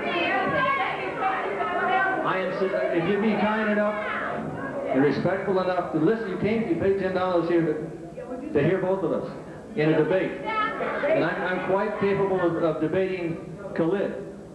And that's who I intend to debate with. So, insofar as this is concerned, this problem, I offer solutions. Khalid offers rhetoric. What I am suggesting is that each and every one of you take as much of your money as you can and get gold and silver coin. I'm suggesting that you have survival equipment. I'm suggesting that you buy gold and silver and lead. I'm suggesting that you buy food and that you are prepared for the worst, because the worst is yet to come. Now, if you have done any study at all, you will understand that what I am saying is true. I speak from my heart. You say, well, Khalid says, this brother out of the East Coast, and I'm trying to think of his name. Well, anyhow, that he came up with all of this information. I think he's talking about the Boule.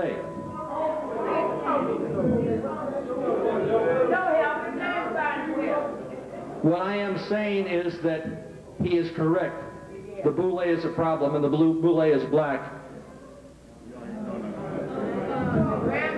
And I'm taking a look at, here's one of my tapes here with Jordan Maxwell. It's called Lucifer 2000.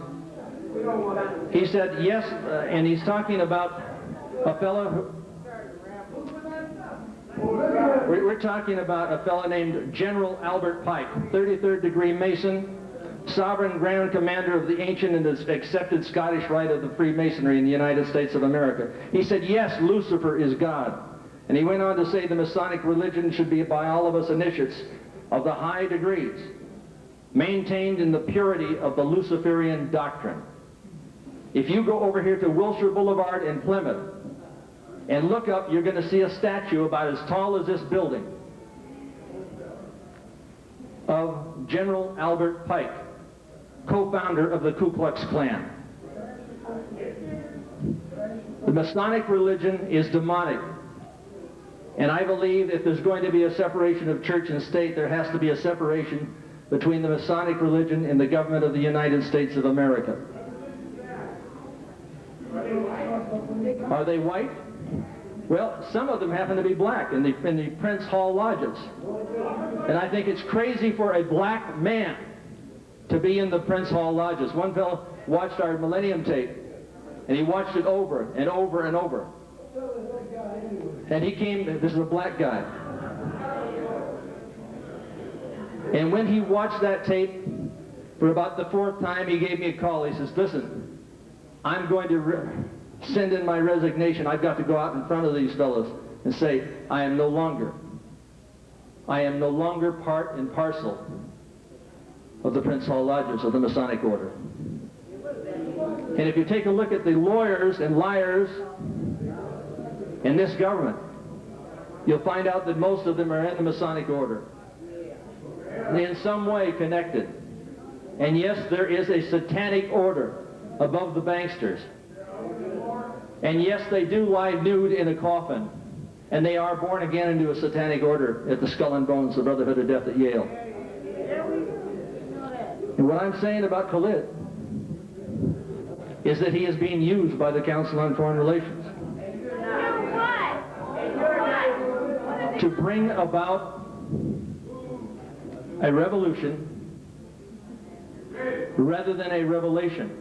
And I would like to see, and I would support, a separatist movement. If the Nation of Islam would like to have its own nation, I would honor it. I would support it. And when he says, no, I would not, you better think again. When I take a look at individuals like Colin Powell, in fact, I think Colin Bowell is probably a better name for this man. He is working hand in hand with the Illuminists, with the Henry Kissingers, with the members of the Council on Foreign Relations and the CIA. In this volunteerism, I say ask not what you can do for your country, but I say ask what your government can do for you, because you should be the master and the government should be the servant. And that statement that was made, the statement that was made by John F. Kennedy was not his own. It was the words of Adolf Hitler. And if I'm not hearing Hitler tonight, then maybe I'm just not hearing. But I think the man sits beside me here is well deserving of the title, America's Black Hitler. Thank you. At this time, Dr. Muhammad will have 15 minutes for closing statements.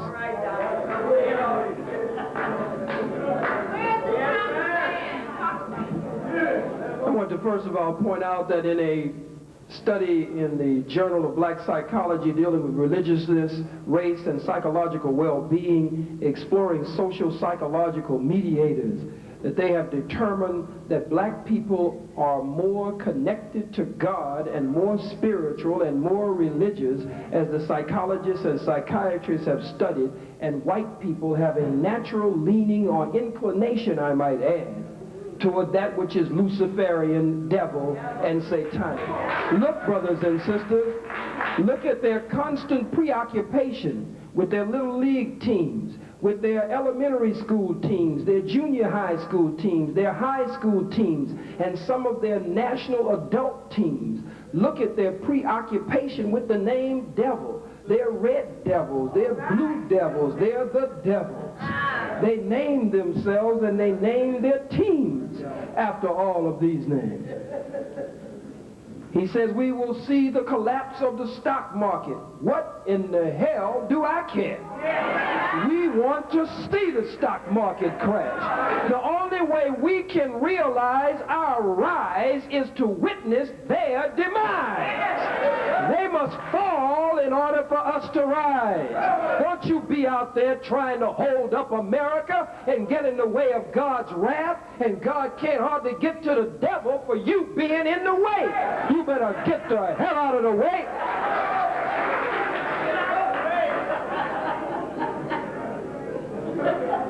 He says that we must buy gold, we must buy silver, we must store medical supplies, we must store water, we must do this. The most honorable Elijah Muhammad told us all of these things a long time ago in teaching us about the fall of America, and there are many of us still doing it all over the hells of North America to this day. But the cracker believes he has to come and tell us what we need to do. No good wig-wearing bastard. He punked out. He wouldn't deal with Assad or Osiris. He only mentioned the pyramid and the eye over the pyramid on the back of the dollar, which is not the eye of Heru. It's not the Egypt. It is not the symbol of pharmacy. It is not the symbol that comes up out of our ancient forefathers and foremothers when you study our history and our herstory. This is a cracker's eye on the back of the dollar, over the pyramid, dealing with exactly what we're talking about, turning our supreme wisdom directly from God upside down and turning it around and turning it against us. Brothers and sisters, I repeat, I have proven to you from the teachings of the most honorable Elijah Muhammad. He keeps mentioning my spiritual father, the Honorable Minister Louis Farrakhan. He was the one that told me that you were the devil. He was the one that taught me who the devil was. He was the one that I learned to say so eloquently and loquaciously and dynamically and articulately cracker from. I learned it from him. I'm a product of Louis Farrakhan. I'm the son of Farrakhan. And I believed that you were the devil when they taught me then, and I still believe that you're the devil today. And I don't believe that Minister Farrakhan nor anyone should go beyond the teachings of the Honorable Elijah Muhammad.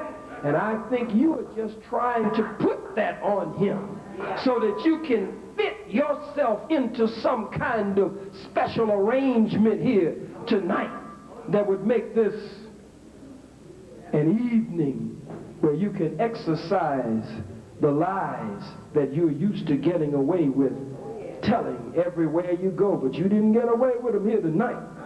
You won't pull that small-time stuff over on us. Khalid Muhammad wants a revolution. You damn right I want a revolution. I'm a revolutionary, fool. I believe, black man and woman, whatever you do, you should be a revolutionary.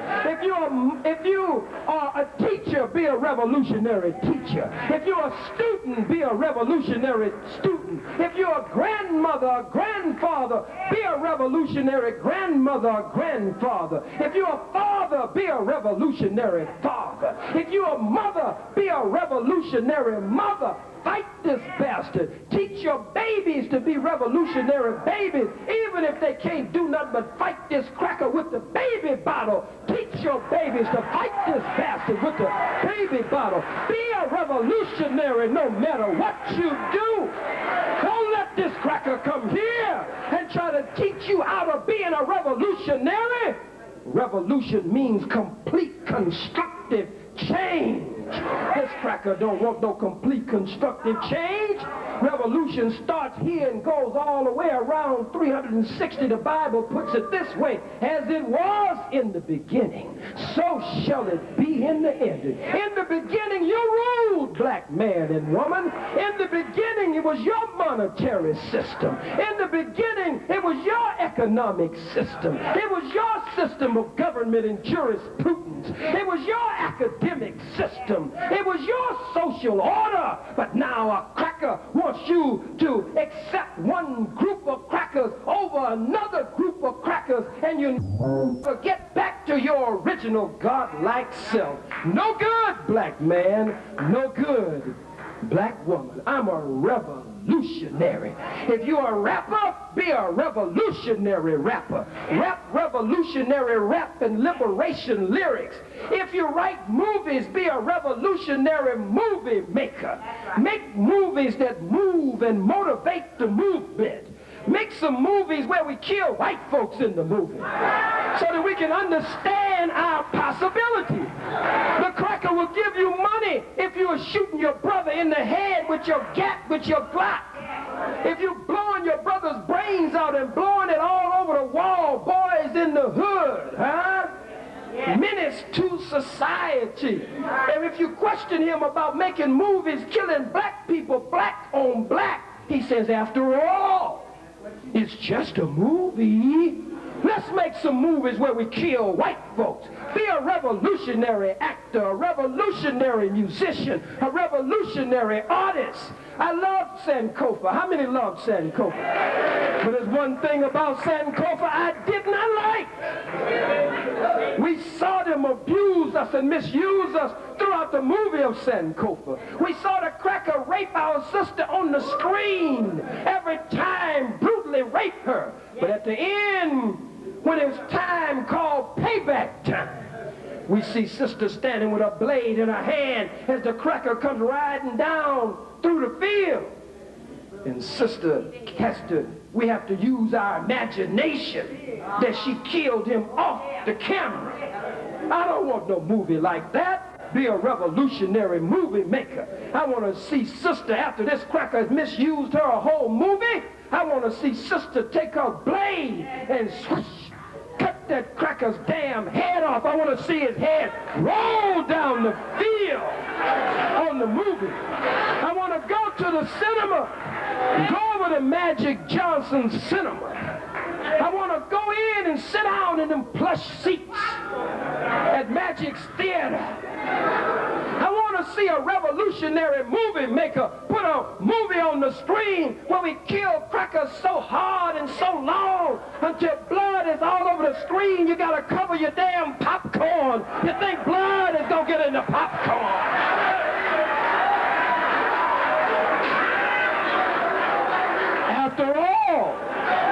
After all, it's just a movie.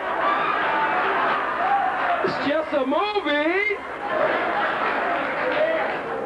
The most honorable Elijah Muhammad not only taught us of revolution, meaning complete constructive change, or he used the term resurrection, but he also, Anthony, taught us of revelation. He says that God revealed to him, in the person, that God revealed to him that the time for the rule of the white man is up. That he was given 6 days or 6,000 years, as it is in the Bible. 6 days shall thou rule, O man, and do all thy work. But on the 7th day you will be put to rest. 2 Peter 3:8 says, dearly beloved, be not ignorant of this one thing. One day with the Lord equals 1,000 years, and 1,000 years equals 1 day. So 6,000 years the cracker was given to rule.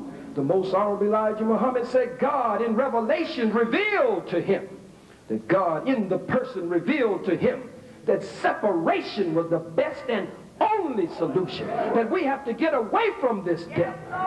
That we would be all right, Anthony, if we could just get the hell away from you. We would be all right. The only reason we let you in here tonight is to show your skinny, ironing board backside straight up, straight down, 6 o'clock, flat behind, up. That's the only reason we let you in here tonight. That's the only reason. Says I'm a discredit. How many of you believe I'm a discredit to the nation of Islam? How many believe I'm a credit to the nation of Islam and the black nation? Let me see your hand. How many of you don't know what the hell you believe? That's all right. Brothers and sisters, it's freedom time. No more we shall overcome. The song now is we shall overrun. We should support whatever the enemy opposes and oppose whatever the enemy supports. Support whatever the enemy opposes and oppose whatever the enemy supports. But when you get a cracker like this, they playing both sides. Oh, yeah. Cracker's quick to do that on you now. Cracker over here be on that side, then you have another cracker on this side. He said, if you miss him over there, Charlie, I'll get him over here, buddy. If you can't get them to follow you over there, girl, I'll get them to follow me over here. And I'll tell them all the good things. The cracker said some truth. The devil can do good, but that doesn't make the devil good. The real enemy is the white man. Let us unite. Yes, let us make an alliance. Yes, let us build an African united front and a black united front. Yes, let us store our water and our medical supplies and our food. Let us begin to train and teach each other. Each one teach one. Yes, let us get our gold and our silver, which is what this system used to be based on. Now they just hang in paper. Ain't backed by nothing from Fort Knox or nowhere else. And the Federal Reserve is owned privately by these cold-blooded crackers. But a cracker is a cracker, is a cracker, is a cracker. You can never trust a cracker. You can never trust a peckerwood. You can never trust the devil. No way on earth you can trust this devil sitting right here. If he comes with good information, take the devil's good information and bid the devil, get thee behind me, Satan, and send him on his way. Lift every voice and sing till earth and heaven ring. Lift every voice and sing, but at the same time, you better lift every fist and swing too. Thank you for listening. Assalamu alaikum. Brothers and sisters, we need you to take your seats. Brothers and sisters, we need you to take your seats. The program is not over. The program is not over. Brothers and sisters, please hold your seats for a little while. I mean, if it was a party, if it was all night, it would be all right. If it's all day, it's okay. Brothers and sisters, now one of the more interesting aspects to this debate will be next. That is question and answers. Originally scheduled, we were going to have you write your questions on cards. We are now going to allow you to come to the microphone. We also have a special message from the pastor of this church who wants to come forward and talk to us. And also I have Brother Kareem that is going to assist us with our donations. Is Pastor Gathers here? No, I got it here. Reverend Gathers. Is he here? Is Reverend Gaither here? Brother Kareem is going to come forward and assist us with our donation. Brothers and sisters, As we get ready for our questions, we are waiting to hear from our pastor, who has opened his doors, and from what I hear, he has always opened his doors to the black community. What's your name, brother? Huh? Brother Emania, stand. This is one of the great artists in the black community from the old tradition of our ancestors, imbued by the spirit of our ancestors. And what's the name of the brother with the Temple of Ptah? What's his name? Brother Proctor. Brother Prentice, that's right. Brother Prentice right there in the Baldwin Hill Shopping Mall. Brothers and sisters, all of you must go. It's called the Temple of the Valley of the Kings, the Temple of Ptah. Is that right? Come up so they can see you, brother. Here's our pastor who has come up, Pastor Gaither. But come right on up. You and the brother, come right on up, brother. We'll do that in a few minutes. The pastor's here. Let's not hold the pastor. Brothers and sisters, put your hands together and let us give thanks to God and the ancestors for Pastor, Reverend Gaither. Good evening. Good evening. I just have a few requests as the evening winds down. I'd like my people to know that this is still their place in the morning. So please take everything that belongs to you. As you leave, my staff will be here way past 1 o'clock trying to clean up the church before the morning will rise. So please take that which is yours. I want you to know that I enjoy opening my building for these kind of events, but I can only do this if you respect the building. Please respect the building while you're here. I don't mind taking a heat, but do your part. So it makes it easier for me to make my stand when I make my stand. So please be responsible in that order. And I thank you for your presence tonight. It's been a wonderful time, and I thank the speakers for the time that they've spent. But more importantly, I thank us all for gathering for the hours that we gathered to raise our consciousness just another level. Amen. Brothers and sisters, those of you that are interested in a copy of today's debate, in the kitchen next door, they are high-speed duplicating it, 10 copies at a time. Before you leave, I would suggest that you get one. This is a debate for all times. We also have vendors in the back, to your direct back, that have many supporting materials for tonight's debate. Brother's going to help us with our donations. Brothers and sisters, we want to offset as many of the expenses. As you know, we ran it on radio all week. The brothers flew me in, and my son, where is he? My son Farrakhan, give him a strong black hand. Many of you have watched him grow up right before your eyes. Very strong young man, very brilliant young man, very conscious and committed, and I just love him.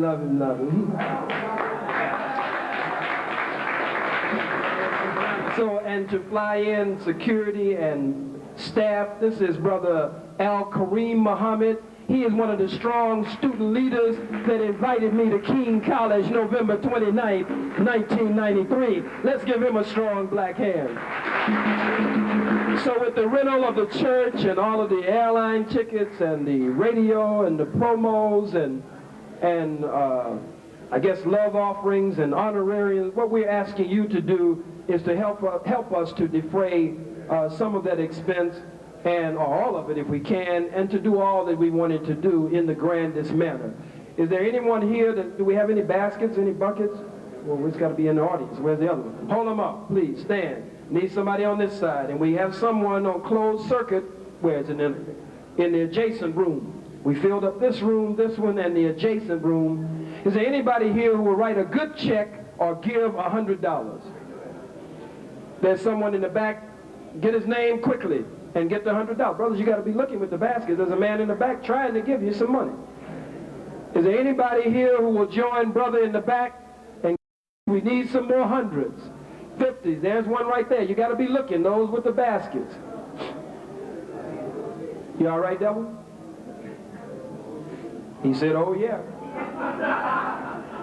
See, you catch the devil off guard, he tell a little truth. Brother Jeffrey, $100. Give Brother Jeffrey a hand. Come on, brothers and sisters. Give him a hand. We need some more hundreds. We need some more 50s. Show the devil that we support our programs. Any more hundreds out there? Good checks. Here's a 50, 100, a good check. Got to watch raising a hand up, brother. Any more 50s or hundreds out there? Where's his wife? That's his queen. Look how beautiful this queen is. Give her a strong black hand, brothers and sisters. This is a beautiful queen. Beautiful sister. Devil, how did you get that sister?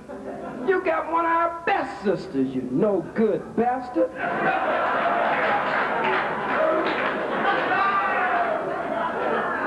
What'd you say, sister? Yes, ma'am.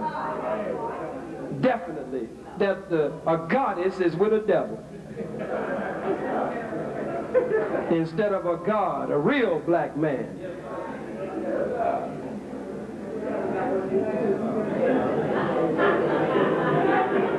You see him wink? That's one of the characteristics of the devil. I knew I would get it before tonight. He winked. We need some more donations. Are there any 50s? Hundreds? What about 20s and 25s? Anybody that will give $25? Let's wipe out all the airline tickets right now. Any 20s or 25s in the audience? Hold your hands up right now. Any 10s in the audience? 10s, 20s, 50s? Let's pass. Where are the silver buckets? Bring them up front. Just pass them. Get whatever. No, just let them go, brother. On the front row. You have to start on the front row. Start on the front row. Bring it to the front row. Somebody on this side. All right, brother. What's your name, sir? Brother Kid? Brother Kid! $20. Give him a strong black hand. Put all your 20s in now, brothers and sisters. 50s, 100s, good checks. Fill up all of the buckets. While you're doing that, let's start with the questions. I have to turn it over to whoever's going to conduct the question and answer period. Thank you, Dr. Muhammad. Okay, our brother wants to make a presentation about Valley of the Kings. This is Malik, Brother Malik, that helped sponsor this and put this on. He's the one that purchased this, and I want to give him first the credit. He purchased this from me. I am an artist that's been supported by my black people for 26 years. I haven't paid tax or income tax for 28 years. I haven't punched a clock in 27 years. And I have been self-supported by my black people. So I'm a living testimony that we can support ourselves. I've been supported by my people, and I want to thank my people.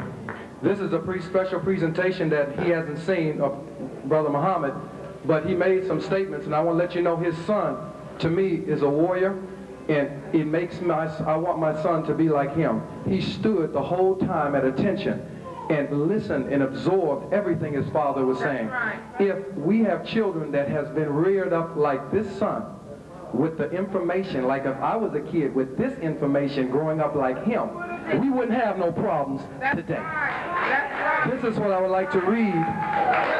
This is what I would like to read. There is no end to it.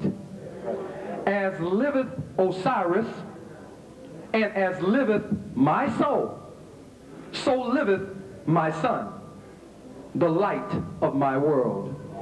For the youth shall lead the way. As it was in the beginning, so shall it be in these last days. The youth needs to be programmed properly. Yes, sir.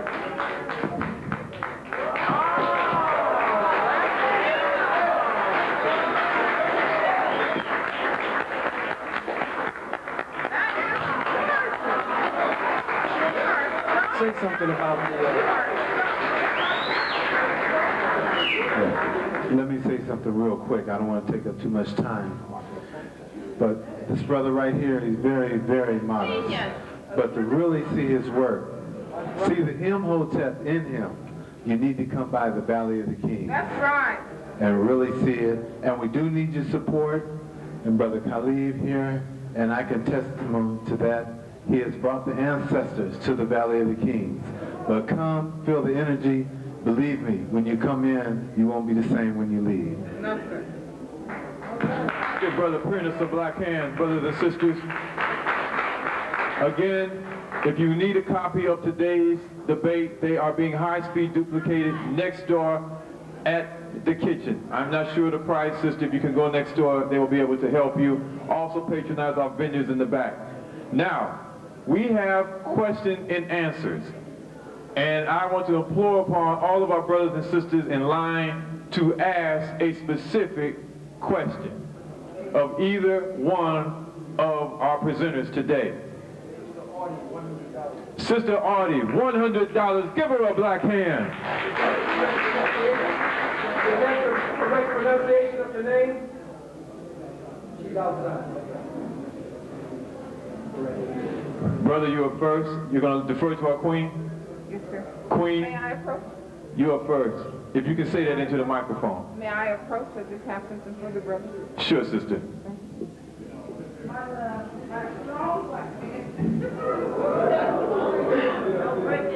I just wanted to bring you a token of my love and appreciation. And Farrakhan, you're just growing so beautiful. I love you too. Thank you. If you're here May the 12th, please come to court with to see Patricia Moore go down. Thank you. Thank you, sister. Give her a black hand. To see what, sister? Patricia Moore. The traitor, former congressman, Patricia Moore. Okay, brother. You have the... Again, please ask a specific question. Can we have someone that can turn on the floor mic? We need the floor mic on. Testing. Okay, can you hear me? Brother, you have the first question of the night. Okay. My name is Marcus, and I'm acquainted with Mr. Hilder. My question is directed at Mr. Anthony Hilder. When I met you for the first time, you showed me a picture of Give him a chance here and be quiet so Marcus can speak, please. You showed me a picture of yourself in either South Africa or Zimbabwe, which was known as Rhodesia at the time. And you were kneeling over the dead bodies of either 8 to 12 black soldiers, and you had a big grin on your face. No, I didn't. I would like for you to explain to this audience, as some of your fellow white researchers have told me that you have murdered black people before in Africa. I'd like you to explain to this audience, what were you doing in South Africa? Who were you working for? And what was the reason why you were standing over those dead brothers? Okay, he's asking the question about my trip to Rhodesia. And this was during a time of war. I was acting as a journalist.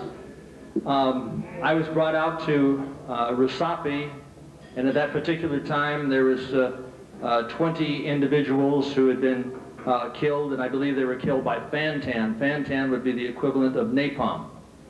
As a journalist, I was squatting down. I had my picture taken at that particular time. These fellows had some AK-47s. I was stating that it was a communist revolution, and that I was not in support, obviously, of that. The people of Rhodesia supported and elected and wanted Bishop Abel Muzorewa. They did not. They were not allowed to have that selection, but rather there was a forced election, and it was not by ballot, but rather by bullet. And I wasn't smiling. I was wincing a little bit because of the stench of the bodies in the southern African sun. I hope that answers your question. What? Did you ever participate in the murder of any No. black people over in not at South all. Africa? Because according to some of your other white researchers, you did. No, I was not involved in that. I was engaged in a word war, and I went to Southern Africa. And by the way, I was when I got off the plane, and this was in Johannesburg. I was arrested by the South African police and held in Johannesburg. I am still persona non grata in South Africa because I was going to Africa to put up a plan for a United States of Africa which would recognize the tribal, linguistic, and racial nation states. And we want you to please limit your question to just one. Just one question, please. Okay. All right. Just one. One question. Okay. Okay. It says, Anthony, every time you talk about the New World Order, why is it that they only out to destroy the black people? What's so about us that they have to get rid of? Adolf Hitler wrote the book, The New World Order. This is not something that was introduced by George Bush. When I talk about they considered black people to be inferior and expendable, let's put it that way. So it's not just simply the extermination or elimination or culling of the black race.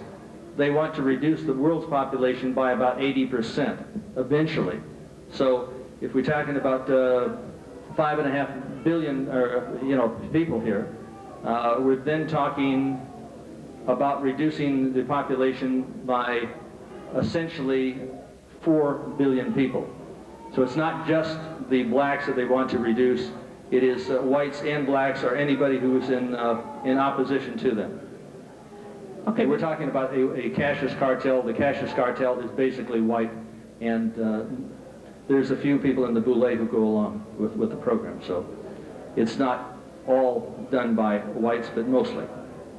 Before the question, there's a Ford license number 3TVF389. You're blocking someone in the handicapped parking space. Would you please move your vehicle? That is a Ford 3TVF389. Please move your car immediately. Next question. Anthony, you said that the Masons, the Skull and Bones, and the Illuminati all worship the devil. Brother Khalid suggests that you deal with them like John Brown. I would like to ask you, how would you deal with these people who you say worship the devil? Well, for freedom to live, they must die. I'll just put it as simple as that. They must die politically, physically, financially. We should not in any way support any of their businesses. We should have nothing to do with them. Yes, ma'am. Before the next question, there's a BMW 3TND782 that's blocking the car that I just read off the license number. A BMW 3TND782. Please move your vehicle. Next question. Assalamu alaikum, my brother Khalid Muhammad. Would you please comment on Geronimo Pratt, longest held political prisoner in the... Our stand is with all black political prisoners and prisoners of war, Brother Sundiata Okoli, Brother Sekou Odinga, Brother Matula Shakur, and of course Sister Asada Shakur, who is in exile in Cuba, Brother Frankie Zulu Moore, Brother Malik Muhammad, who was my captain here in this city, and other political prisoners who are being held, members of the Africa family or the MOVE movement. And it was this month, May the 2nd, this month, I believe 1973. Let me make sure. No, it was May 2nd, 1973, that Sister Asada Shakur, Brother Zaid Shakur, and Brother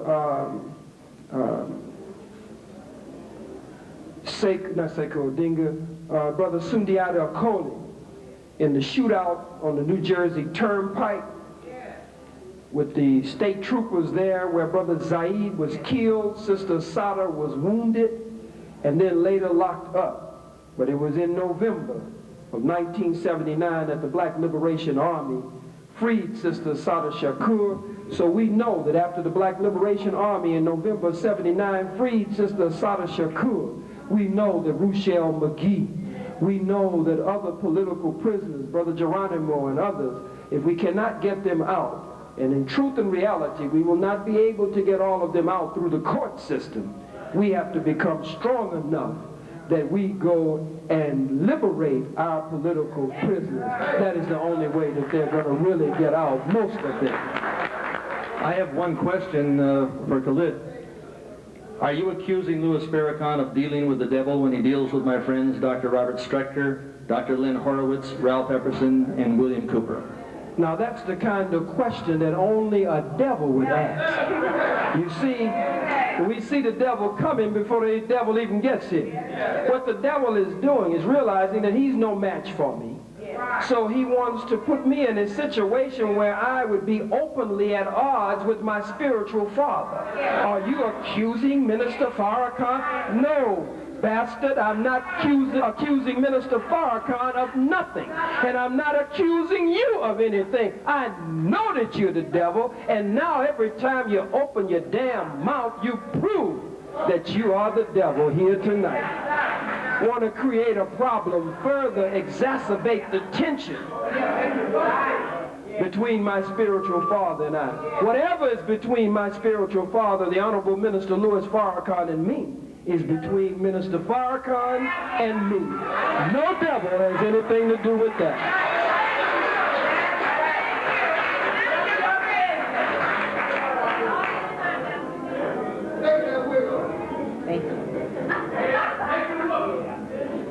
Go ahead.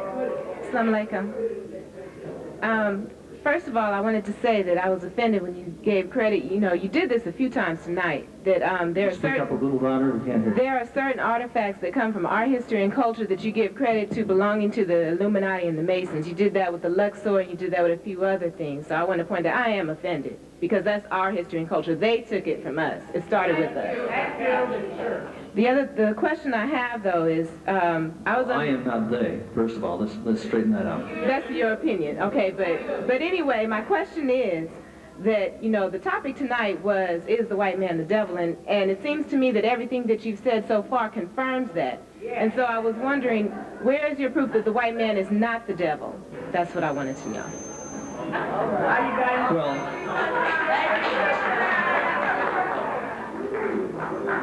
It is not only absurd, it's absolute insanity to even make the suggestion that any man or any woman is the devil because of, or they are evil because of their color. That is not only absurd, it is insane. My question was, okay, only one question, ma'am. It's the same question. He didn't answer it. Okay. Where is your proof that the white man is not the devil? The proof. Because, see, unless you can back it up, it's just rhetoric. And so I wanted to know, could you... I've heard a great deal of rhetoric tonight. Very little proof of anything. But the rhetoric has not been coming from me, but from Khalid Muhammad. Next question. I did answer the question. My name is Gary Williams. I'm the producer and host of the TV program Contemporary Christian Theology. My question is directed at Dr. Khalid Muhammad. It's because of your theological training. Jesus spoke about the devil, seeing the devil fall to the earth. Now, is this, do you think this might be seen as an allegory, metaphor, and how does that apply to our topic today, is the white man the devil? The scripture, very good question, my brother. The scripture says, O Lucifer, son of the morning, how art thou fallen from heaven? My spiritual father, the Honorable Minister Louis Farrakhan, has taught us, and taught us well, as he was taught by the Most Honorable Elijah Muhammad. Lucifer. It means light bearer. One who comes appearing to be an angel of light and a bearer of truth, but who is actually one of the princes and rulers of darkness. They fall from heaven, meaning that their lie is not able to stand. Their period of rule and dominance and global supremacy is not able to stand. But it also goes back some 6,600 years in the grafting, birth control and genetic engineering process that is responsible for the grafting of the white race out of the original black man and black woman. You see, it is important to understand, he asked the question earlier, that if he has children and they have a black mother and him for a father, would that make them half devil? Well, according to genetic law, black is dominant and white is recessive. You can get the recessive from the dominant, but you cannot get the dominant from the recessive. And if a black parent and a white parent have a baby, that baby is biologically and genetically black and catches hell in the white man's world just like they're black, and would have to carry a sign to convince anybody that they had a no good, trifling, ugly white daddy at home looking like Anthony Hilder.